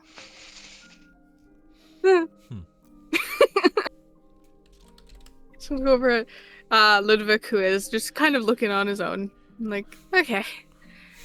Whew. All right. And Minnove will go into the center building. All right. So, for the sake of brevity, I'll say you ask at the counter for experts in magic. You're asked to sort of narrow down your specifics. You give what information you feel comfortable providing. And that is sufficient for you to be directed to a mage of the academy named Canarva, who is apparently something of an eccentric, but generally considered to be a brilliant understanding of, like, the minutia of magic. He's not necessarily a powerful caster, but he is very, very well informed about the functions of it. So you're given directions to the area of the academy where he currently makes his roost, so to speak. And you step into a sort of it's an empty auditorium. No one here is currently taking lessons. So the sort of rising stands surrounding the sort of central stage down at the bottom are empty. But you do see down there, you see a human male, sort of looks to be maybe in his 50s with this he kind of looks like the professor from Back to the Future with, like, the sort of frazzled white hair sort of all over the place. Doc Brown. Kinda, yeah. He kinda looks like that. But, he wears Valrivi mage robes, sort of very blue and gold tinted. And he currently appears to be in the middle of some sort of magic of his own. You're not exactly sure what he's doing. They're like these 3 spheres of water that are being held together by Luma that are orbiting him in circles as he is slowly spinning, hands outstretched, murmuring an incantation to himself. And you see these 3 wooden buckets sort of evenly spaced around him in a triangle. And you see there are a handful of what appear to be students not far away watching him give this demonstration. Perhaps maybe like an extracurricular activity. And you would all recognize that one of those students appears to be Lucia. Minnove will be very quiet, not wanting to disturb, obviously, since class is in session. And she's just gonna, like, stand awkwardly next to, like, kind of hiding behind Tuki and Ludviek. All right. After a few minutes, the professor finishes his little spin, stops his incantation, and folds his fingers so that they're pointing up to the roof, and the 3 spheres of water fall back down into their buckets with a sploosh. And he turns and gives the sort of line of students nearby watching a sort of a big old grin. And you see, there it is. You need concentration and focus, but you need to be articulate as well. Magic is not a thing you can rush. If you've ever felt overwhelmed in those days before an assignment was due and you did a cram session the night before and you were extremely stressed and frantic and you got a lot of things wrong, that is a mistake you can make when casting spells, because your magic can be overwhelmed too. Your instructions must be clear, your incantations precise, and your verbiage impossible to misinterpret. If you can get that precision down, a simple exercise like this, and he turns and gestures to the water buckets, which also gives him line of sight to the rest of you, will be easy. Where did you three come from? I forget how easily I do that to people. And I am startled that it even happens with me at all. I'm not exactly subtle. Lucia kind of crosses her arms over her chest. To be fair, Doc, you were rather busy putting on a little interpretive dance for us. That is not what it was, Lucia. It was a spell. Whatever you want to call it. Interesting one. Well, so, Carava sort of brushes down the front of his tunic and turns to face you all. Well, I don't believe we have been introduced. Who might you be? And I presume you're here for me for some reason. I was directed to, she's gonna reach out her hand. Minnove, hello. He Minnove, grabs your hand and gives it a Ringdancer. very vigorous shake. I am Kanava Ringos, professor at the academy here in Asmara. It is a pleasure to meet a kobold. You have no idea how rare it is for me to get to shake one of your folks' hands. Hello, Mr. What was you say your name was? Sorry, I didn't quite catch it there. Kanava Ringos. Kanava Ringos. Well, nice to meet you there, Kanava Ringos. I am Minnove Ringdancer. This is my friend, my friends. And she's gonna gesture to Ludviek and Tuki. They're more than capable of introducing themselves. Not me putting words in their mouths. Nice to meet you, sir. Likewise. So, what can this crazy old kook of a man do for you three? And he sort of wanders over to like a desk that's sort of central, sort of positioned behind where the trio of buckets is, flops down into a chair behind it and just puts his boots up on the desk casually. Well, I was told that you are knowledgeable in magic and understanding Luma. I have a problem.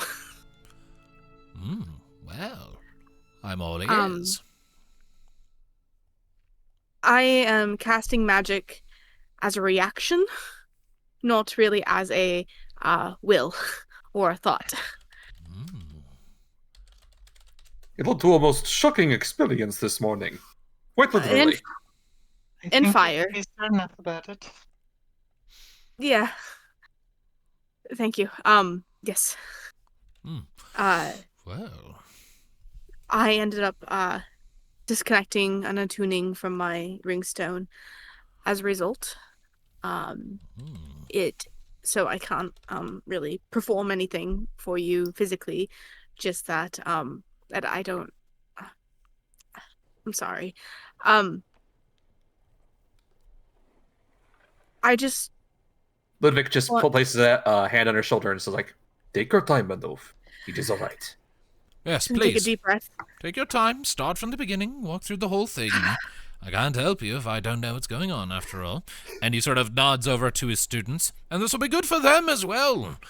They wanted to keep doing their studies even while classes were suspended. So here I am, breaking my usual routine. So if you have interesting insights you can bring to the table with your problem and its solution, then please give us everything you know. So I had a really crazy dream. Okay, so for the sake of brevity. For the sake of brevity, So for the sake of brevity, you give a thorough recount of the events of that morning. And he listens to you, sort of nodding slowly the whole time. And like, the guy has kind of a crazy look to him, but he is giving you his full and undivided attention. It's almost intimidating how focused he is on you as you're talking, but you get through the recounting of events well enough.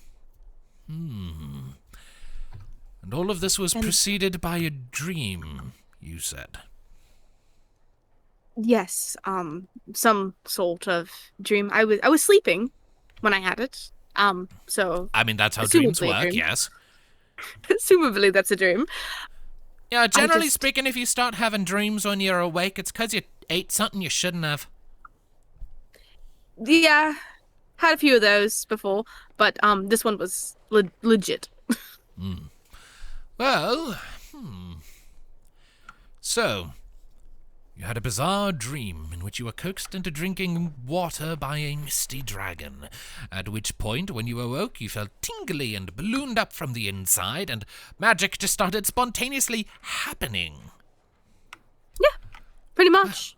Long story short. Question, for clarification, to your knowledge, what dragon is your blood bound to? I'm bound to Korthol, but it certainly is not him. Certainly I not. can No. promise you it's not, but I'm bound to Korthol. Lucia quirks a brow. Who's that, then? He's not a really nice guy. He's a very angry dragon. Korthol is the red dragon who lives far, far, far to the south of us, in the deserts of Lassoon. For the last, I want to say 6 or so years, his horde has been locked in war off and on with the theocracy of Lassoon. What a bloody affair. If you're here and still bound to Korthol, and at no point did your bloodline change hands during the course of your life, then it stands to reason that this dream couldn't possibly have come from Korthol. No, It is generally understood, to my admittedly limited knowledge of dragonkin, that kobolds share a very powerful bond with the dragon that they inherited their scale color from. You inherited your scale color from Korthol because your mother was bound to him. And you are still bound to him, to your knowledge. You at no point in your life have found a different dragon with whom you forged a bond. other than this one, no. And we can't even be entirely sure this dragon is real, as it has appeared only in your dreams. You've never met them in person, to your memory? No, and she's never given me her name, just that, so I couldn't even relay it if I knew it, unfortunately. Well. May I see your ringstone, please? Yes, and she'll gesture to Tuki, who... Yep, Tuki will present it. All right. He will very gently set the ringstone down on top of his desk, pull open a drawer and pull out, like, a magnifying glass that has, like, 3 additional lenses sort of arrayed over the first. Zoom, zoom, zoom. Yeah, exactly, kind of like that. And he just starts examining it thoroughly, turning it over this way and that, after a minute or so. Well, it doesn't appear to be damaged. It's actually in extremely good condition for a ringstone as old as this. And he gingerly returns it to Tuki's hand. So, the ringstone itself being damaged can't be the problem. So then, the problem is internal, from my understanding. Potentially. The thing about magic is that it is, well... What you doing there, Ludviek? Determining whether or not Ludviek is going to say something that might be clever. It is not. Well, that's a double that one. Yes. Double that one. Well, we'll see. We'll see how the conversation goes, and we'll see. I was just... The thing about magic, of course, as you know, is it's more based around direction. Luma obeys what we tell it to do. Dragonkin, it's more about will than direction. So if something has caused your mental state to change somehow, for good or bad, it could potentially throw off what you're doing. If, for example, you had a panic attack. If you have a firm control over your internal reserves of power, then a panic attack might cause you to start wildly casting, not realizing what you're doing necessarily. Because it's so intrinsically based on your will rather than your mind, it might become rampant. So this dream that you had, I am inclined, with what little I know of you, to put forth the possibility that it is, well, obviously it's metaphorical, but it could be a representation of something changing within you on a mental level. Perhaps some threshold of maturity you've crossed, or some subconscious shift in your demeanor. Either that, or just your relationship to your own magic has evolved somehow. I'm going to level with you. I know a lot about how magic works. Dragonkin are a bit weird. No offense, darling. No, I with you there. 100%. What it could I agree. So there are several possibilities. It could just be that your mind has shifted its stance a little bit on a subconscious level, and it has caused your magic to start misbehaving. And the main thing you would need to do in that scenario is focus on centering yourself and regaining control of your mind, and giving it a bit more direction and intention. There are various ways you can do this, of course: breathing techniques, meditations, paired muscle relaxation, slapping yourself in the face with a frozen block of ice. It all works. I'm sorry, what? Oh yes, if you find yourself spiraling mentally, then a sudden shift in your body temperature can actually do a lot to calm you down. It's a shock to the system, you see, to rapidly change your body temperature. It forces your mental focus to rearrange its priorities. Ah. Okay. That being said, if it's not mental and it's something that has to do with your own relationship to your magic, that might require a bit more experimentation on your end. Experimentation. It could... who did we lose? Impulsive. He's going to bed. He's tired. He's falling asleep.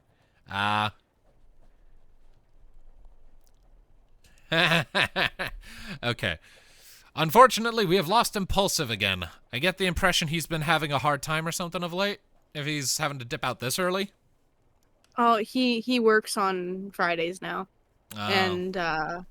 And works got an really early morning shift. tomorrow. Yeah. I see. That is troublesome, but understood. C'est la vie. Well, regardless.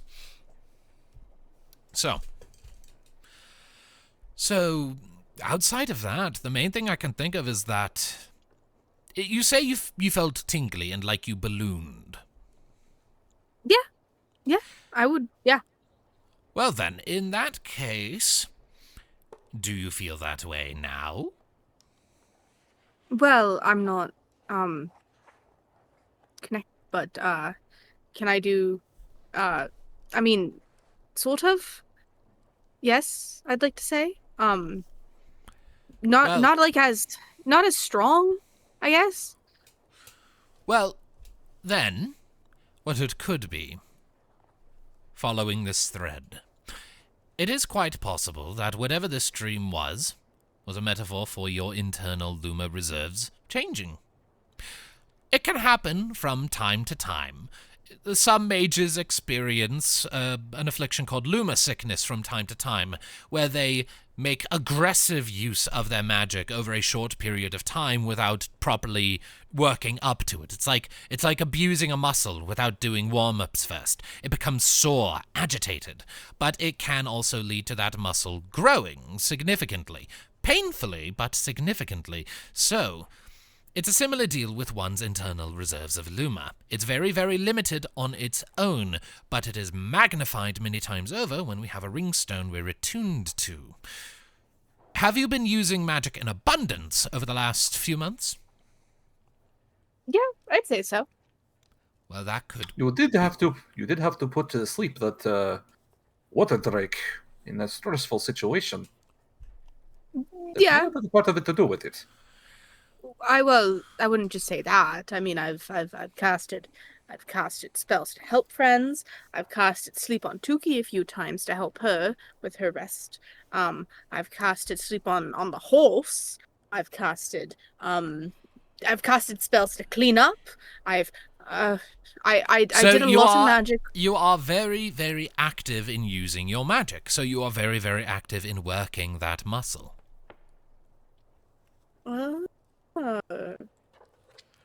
So it could simply be that you have fatigued it.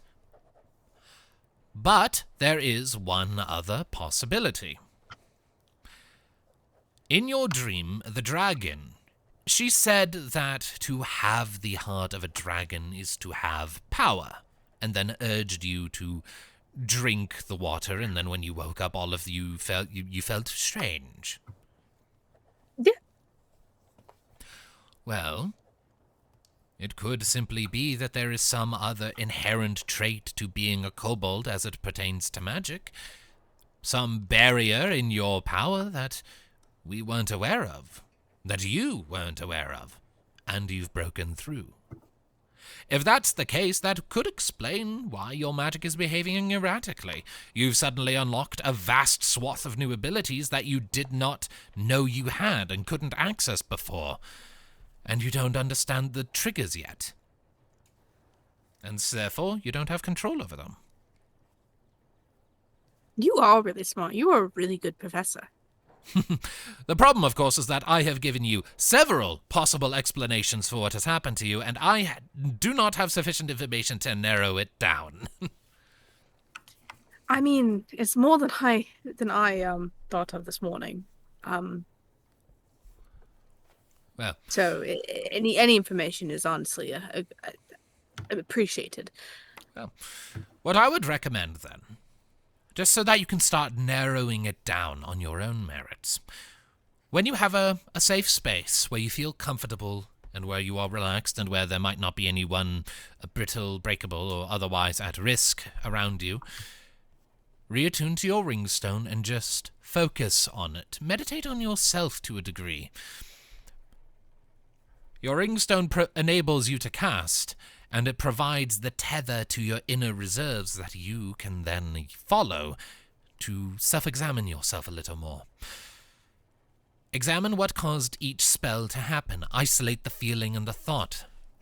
And then if you can work through that process more consciously, you should be able to start getting a degree of control.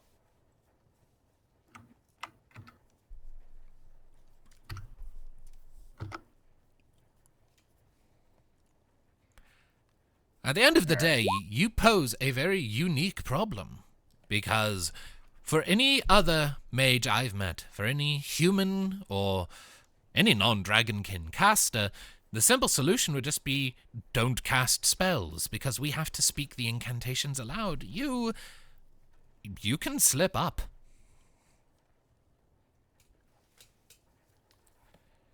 So do be careful, but meditate on yourself and see what you can find.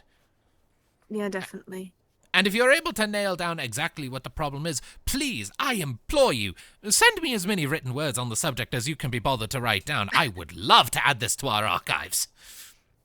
Sort of looks over to the line of students. You've all been taking notes on this, yes? And, you sort of look over and you see, all the other students have been taking notes. Lucia just kind of stands there like a deer in the headlights for a second. Oh, fuck. Reaches down into her side and pulls out a notebook. Sorry, I have been listening. Well, Ludviek's been rubbing his chin deep in thought, and he speaks up. Thought I just had. So, dragonkin are bound to a dragon, correct? That's Yes, the I term we understand it. use. It's the term we use. It's largely just an indication of, well, dragonkin are far more instinctual creatures than even you or I might be. What was your name, Rytha? Ah, yes, I did not introduce myself. Ludviek. Pleasure to meet you, sir. Pleasure. Kobolds are far more instinct-driven than we are. And a dragon and a kobold will naturally form a bond, so to speak.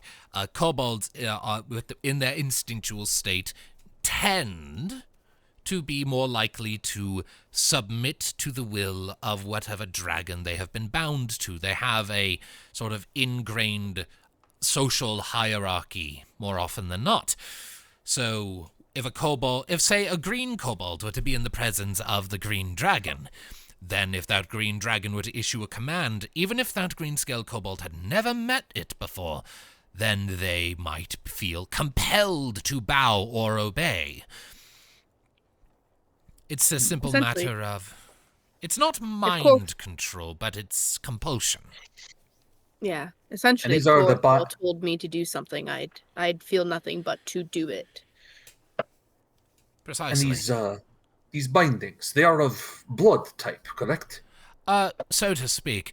The exact nature of how this works is actually not well understood. Dragonkin are extremely protective of their secrets. There have very rare times where we've gotten the chance to speak with kobolds about their relationships to their dragons. It's either been cases such as yourself, Minnove, individuals who don't necessarily know much about how it works on account of not being raised in that environment, or they were under oath or vow or what have you to say as little on the subject as possible as a matter of safety. Because there are many individuals who would abuse that information to take up arms against Dragonkin. So when it comes to how these bonds form or the exact nature of what all they entail, we don't have all the answers, only that it compels a kobold to be more likely to be obedient towards whatever dragon they have been bound to, that a kobold's scale color at birth is determined by what dragon their mother was bound to at the time they were conceived, and that it is possible to bind oneself to a different dragon if they encounter one. And that actually is where my thought goes. I wonder, is it possible there is another dragon in your bloodline? And this might be this mysterious second dragon you've somehow become a bit more bound with over time. Perhaps because of your distance from the other. Oh, I have no idea. I've never been in Lusan or anything like that. The only thing that I've ever come in contact with the dragon is in my dreams. So I'm not entirely sure on what the bonding like. I don't even know how to bond. I don't even know what the bonding is. I don't even know what the the only thing that I have connection to is who I look like I have connection to, which is Kothal. I've come across a very few kobolds, and everyone that I've come across has had likeness of the dragon that they are connected to. I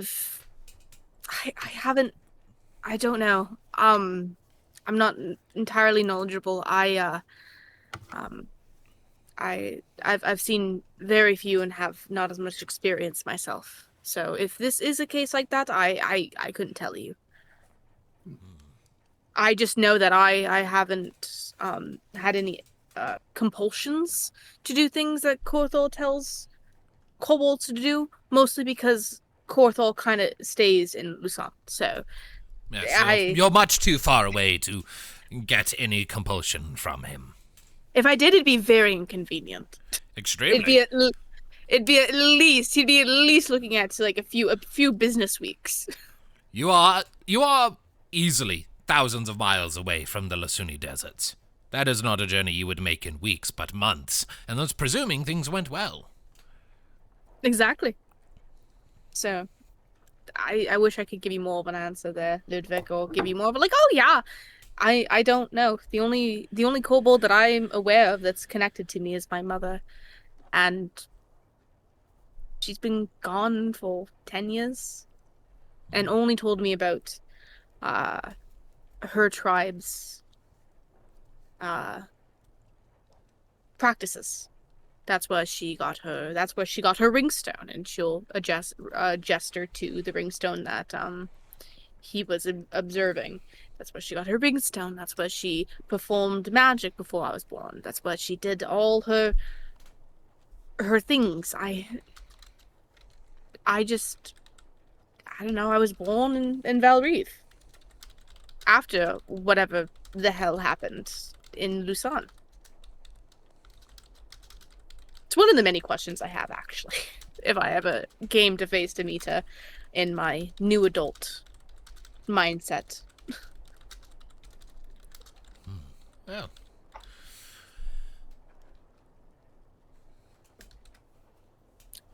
Sorry, thank you so much, mister. I appreciate your thought and your intellect. And I'll keep it to course. heart. You certainly posed an interesting challenge to me. Well, you certainly gave me some things to think on. I will keep you updated, I guess, for when I will have more. add one more thing, just adding on to what your writer friend Ludviek, was it? Aye. Ludviek. Adding on to what Ludviek said, if we just to put it out there, food for thought. I imagine you don't necessarily have full memories of when you were a hatchling, do you? My memories of being a hatchling are like how young are we talking? You know, fresh out of the egg. Oh no. Yeah. My first memory is my mother singing to me, and that's about it. Well, in the gap between you being born and you gaining self-awareness, there's a lot in there we don't know, that we can't account for. It is... I do not have the knowledge to claim this with confidence, but it might be possible that at some point a different dragon may have somehow bounded itself to your blood after you were born, which, if that's the case, you would no longer have any connection to Corthel, and would be connected entirely to this other dragon. Who this dragon might be, however, I have no idea. There are only a handful of dragons whose names are known, much less their domains or their dispositions. A friendly dragon, I can only think of two. One of them is the yellow dragon, and she is almost as far away as Corthel is. Zaltea, her name is. The other it would be Thalgrim. He's that blue dragon who's the hero of Emira to the southwest. But no one has seen hide nor head of him for close to 1,000 years, since Emira's founding. His kobolds occasionally pass through different areas, but they never tell where their master has taken up residence. So... And I'm pretty sure it's not him. Certainly not. The dragon that communicates with you at this point is, well, for one thing, a woman, insofar as gender matters to dragons. Yeah. Well, either way, I still appreciate it, and she'll bow her head. Oh, please don't bother Sorry. with the bowing. I'm not a noble and I'm not a royal. I'm a professor. Thank you, Professor. Minnove will look over at Tuki and Ludviek and be like, well, not much more we can get out of him. Please, continue on with your lesson. Thank you. And she'll wave her hand over at the students. Of course. That being said, I didn't necessarily have much left in this lesson to go over. I was simply going to start asking them to start trying the same thing. But then you showed up and you provided a much more interesting segue into a related topic. So, thank you very much. This has been extremely stimulating. Glad I could be convenient for the case study. Indeed, indeed. Well, again, do please let me know if you find any answers. I would be very curious to know what this is all about. You will certainly be one of the first. Very well then. All right, and he sort of claps his hands over his head. I am hungry. Who wants lunch? And he just pops up and starts strolling out. You get the impression he just announced, we're done here. He is going to go get some grub. He is ready for food. That wacky professor. You can tell that Minnove just like let out a like she was fine talking to him, but it's just decomposition of decompression of just the conversation and the stress that she's been under all day. The other students kind of go to start filtering out, and as they're departing, Lucia sort of walks up to your group and just looks you all over. Well, gonna admit, wasn't expecting this to be how we'd run into each other again.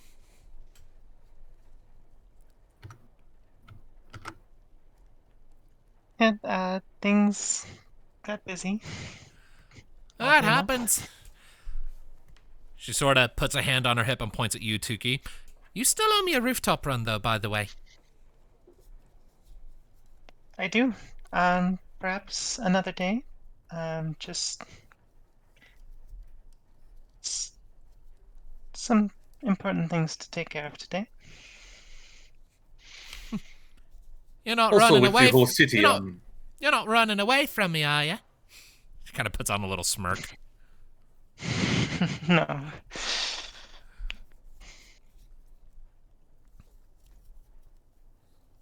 Also, Alright, with the whole city on high alert, it might be not the best idea to go running on rooftops at the moment.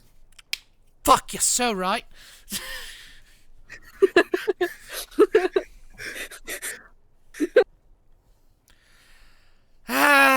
Well.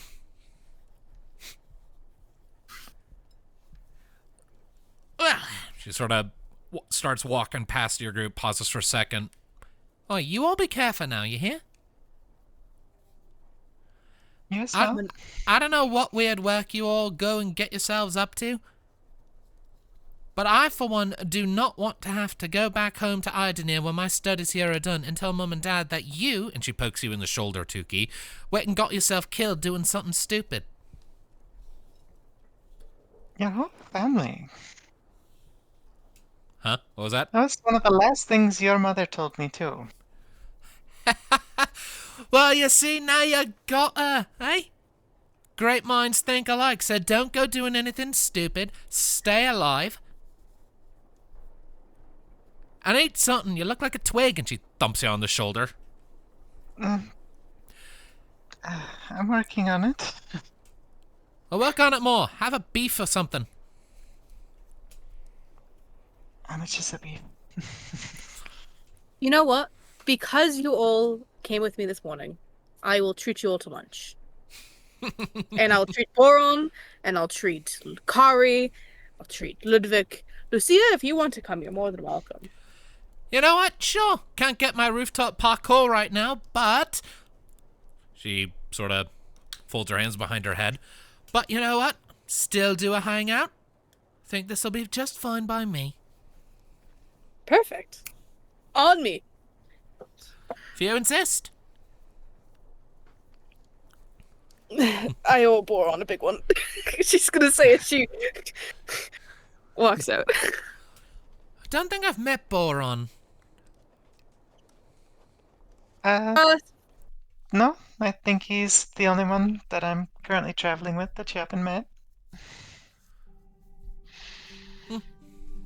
Lovely chap. Man of few words. Man of action. Get the impression I wouldn't really, get the impression he's not one for conversation then. Not He speaks so much, a lot with really, his- not all the time. He speaks a lot with his eyes. Well, I. One. His depth perception sucks. You know, anytime I've heard it described that someone's got good eyes, so to speak, like a good stare, or they're very communicative, it either means that they're really hot or really creepy. There is no middle ground. Well, Oh, Minnove, I did not know you thought about this way about Boron. Do not worry. I shall keep your whole feelings a secret.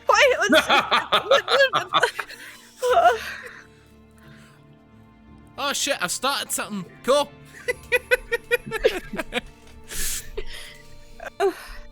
Let's go for lunch. Lead the way, little lady. And with So you that- just fucking started some shit.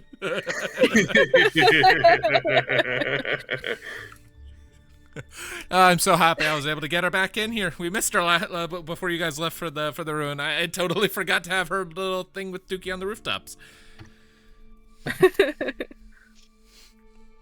Well, we brought her back in, and we're going to have lunch with her. Yeah. So, for purposes, go ahead and just blow a couple silver for a good old fashioned, for just a basic lunch for everyone. I'm not too picky on it right now. Like just like any amount of silver. Just like 2 silver. 2 silver, okay. Yeah, it's like $20, you know. Yeah, $20. So, you know, if we discount inflation, then that's decent lunch for everyone. Oh yeah. Minnove, Sounds good to me. I can also talk myself into getting maybe a little bit of discount. Either way. So, I don't have my magic, but I do have my tongue. yeah, you do. Like that. Phrasing.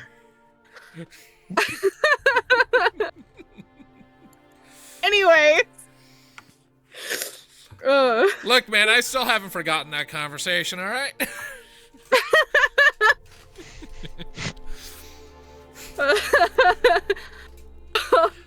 Secrets. It's only you, Sepia, and I that get that.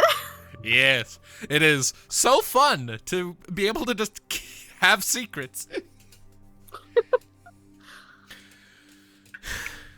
To just have secrets and get to keep them. It's great. Anyways. Anywho. So, going for lunch. If you guys want to have any specific conversations over the course of that lunch, you are more than welcome to. Otherwise, we can just have that be kind of a fade into mundanity kind of event. Your discretion. I have nothing to add that hasn't already been added to the day. I'm kind of eager to get on with the adventure. Fair enough. Yeah. Well then. Ludviek has nothing to add. All right. Tuki? Just mundane talks.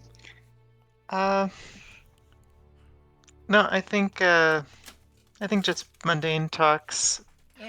As much as Tuki would love to do the parkour rooftops, I think she's more focused on Minnove today. All right. Also, the whole guard thing situation, you know. Yeah. Oh, Tuki doesn't care about that. Yuki doesn't give a damn. There was like a snap in that motion. What was that? Oh, I said, you know, we got to keep the guards and the whole heightened security. And she went just like, Tuki doesn't give a damn. I said Tuki doesn't care about that. Oh, okay. I thought you said Tuki doesn't give a damn. And I was like, God, there was a snap in that action. Well, either way. So, we'll say you have a very lovely lunch then. Plenty of idle chatter back and forth, some light banter. Learn a little bit more about Lucia. Apparently she is very focused in terms of her magical studies on elementalism. She is very interested in how fire, lightning, ice, water, wind, and all those things interact with each other and how to intermingle them with her magic. She's an evocation wizard, essentially, is what it boils down to. She is specking into evocation. What was that? She's going to blow everything up. I mean, consider her personality. Yeah, she was either going to be a powerhouse of a mage who blows everything up, or she was going to be a hardcore healer. There is no middle ground here. But regardless, so it's very nice all told. It's getting on towards about 2 or 3 in the afternoon as you wrap up, feeling a bit more relaxed after this day out in the town. You part ways with Lucia as she has to get back to the academy grounds because that's where all of her shit is. And you eventually make your way back to the Halkis estate, where Boron and Kari are waiting. Hello. We're ready to get on with it. How's the cart? Oh, it's pretty much finished. I think we can just head out. Kari was a big help. My That's good. fingers are blistering. Yeah, Well, with that that happens. I'm gonna take a nap. I'm tired. And Minnove will jump into the cart and crash. It's nicely upholstered from the inside. There are actual seats. There's cushions. And a bench, and it's definitely nicer than before. Much nicer. There's like a little oomph to this, and woo! It's very squishy. And she will lean back with a big and relax. And Ludviek just looks at Kari's hands and says, "Do not worry, Kari. In my professional opinion, you will live." That was never in doubt. It's just going to be a pain in the butt to play my guitar like this. Well, you can just do down with your voice, because can't you like imitate sounds as a Crovan? Yes, I can do that. But that's cheating. I put in all the effort to learn how to play the guitar with my fingers. I'm going to play it with my fingers. To do anything else is just a disrespect to the craft. You do have healing magic. Yes, I suppose I do. Just seems like such a waste, but oh, all right. And he'll blow some healing magic on his palms. He would. Don't suppose any of you happens to have a biscuit or something I can nibble on? We brought you back some beef. Beef. Tuki will hand like roast beef sandwiches to Kari and Boron. That's nice. All right. It was Minnove's treat. And she just had like a whole ham hock. Minnove is knocked out by this point. Exhausted. It's barely past lunch. It's barely 2 p.m. and you're just zonked out. Emotional toil has been a lot. Big day. Little body. Yeah, I think for the first time in the trip, Tuki will actually climb into the cart. Ooh.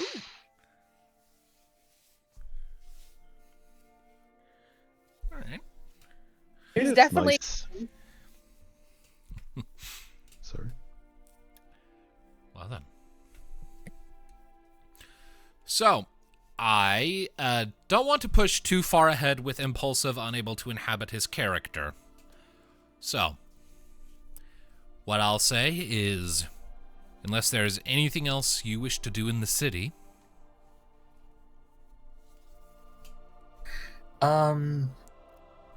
Do shops sell those healing pearls, or are they not as common? They can be purchased, yes. They, as a reminder of how those work, they basically heal the same amount of hit points as a healing potion. They are a single-use consumable once per day. Okay. And how much do they cost? Because they are reusable, as opposed to a regular healing potion, which decidedly is not reusable. Give me just a second. Does this thing have any indication of the price of potions in it? It does not. Tell me how expensive potions are. I can tell you. Just a normal healing potion is 50 gold. 50 gold. All right. Then we'll say, for the purposes of a healing pearl, because it's reusable, we'll go ahead and up that price from 50 to 70. All right, well, not happening today, folks. All right, let's go. How much do you have? 30. Tuki will sleight of hand his. Revenge! It comes full circle, baby. Full circle. All right, roll sleight of hand then. Let's just make sure I don't have advantage on. Yeah, that beats my passive perception. Okay. What the? So, how much did she deposit? However much it took to be able to purchase one. I think you said 75, or did you say 70? 70. Then she deposited 30 gold? You Yep. sure? Yep. Okay. Well, I guess I get one then. If that's okay before we leave. Sure, Skij? sure. You can grab that on the way out. All right, I already got an item thing of it, and that does, according to the notes, 2d4 plus 2, Yes. right? All right, Yes. cool. All right. Well, cool. All right. Now we have a reusable healing potion, and I am down to no gold. All right. Dang it. Whatever. He's a penniless paladin. That's how it's supposed to be. Give me a moment here.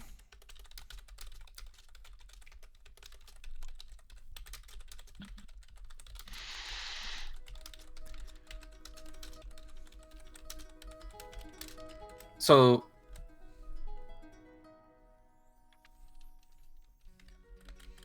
I'm just creating a handout for it. so Minnove. She's sleeping. Oh, she is sleeping. Okay, darn. Never mind. What? My name? Hello? Well, thought I heard Mhm. about your magic and everything. Did you feel like, So, that shocking thing you did, you could not do that before, correct? No. On the plus side to this, it means you have a whole repertoire of new skills that you could use to your own advantage. Debatable.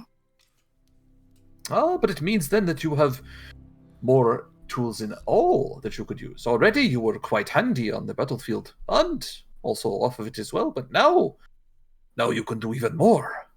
I'm going to bed. And she's gonna like curl back up, rest her head on Tuki's lap, and go to Aw. sleep. Aw. You have been chosen. The kobold distribution system at work. Okay, so if I'm counting in my head correctly, while you're typing that up, Skij, so she can do prestidigitation, she can create a weapon, she can put someone to sleep, she can do lightning now, do a bit of fire. I think I saw it where she was able to buff someone else up with a healing word. It's like, wait, so reading this off, then she's got wind, rain, shadow, wood, sword, thunder, power, sleep. Holy crap, she's a card captor. What? This is not a joke, Oh. I understand. Yeah, card captors. It's an old anime. I see. Regardless, with that little pit stop and the healing pearl now in your party inventory, you, I imagine, notify Godfrey that you're going to be taking off. Pile up into the wagon and begin to make your way out of the Academy City, following the road along the various circles and paths until you're passing once more out of the southern gate that first admitted you and crossing the bridge over the wide river that flows into Lake Bafloril. Your destination not fully set in stone just yet, only that for now you are searching for a population of kobolds that have taken up the habit of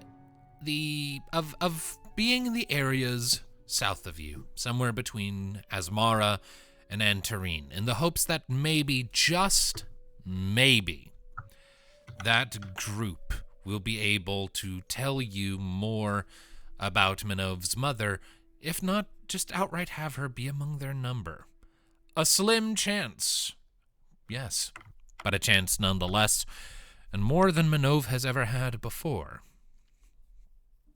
And so, with a small bit of time left in the day, I'm just going to go ahead and move your token. I'd say maybe like 10 miles. I'd say you have about a third of the day left before you have to stop to camp, and we will call it there for the night. Woo! Ooh. Yeah. So in case it wasn't obvious by everything, Minnove's arc has begun. Woo. Yeah. We are Woo! specifically on Minnove's quest now. I don't know how long it's gonna be, but it's gonna be something. I don't know. Right, well, thank you all, ladies and gentlemen, so much for joining us for this session of Ringlight Fables. Impulsive wanted me to let you all know that he says something snarky after I say, thank you so much for joining us. We'll see you next time. Take care, keep listening, and don't be a dick. Bye-bye. Unless your mother's a hen. What? Bye-bye. Bye. Goodbye. I feel like I've been very confused this entire session.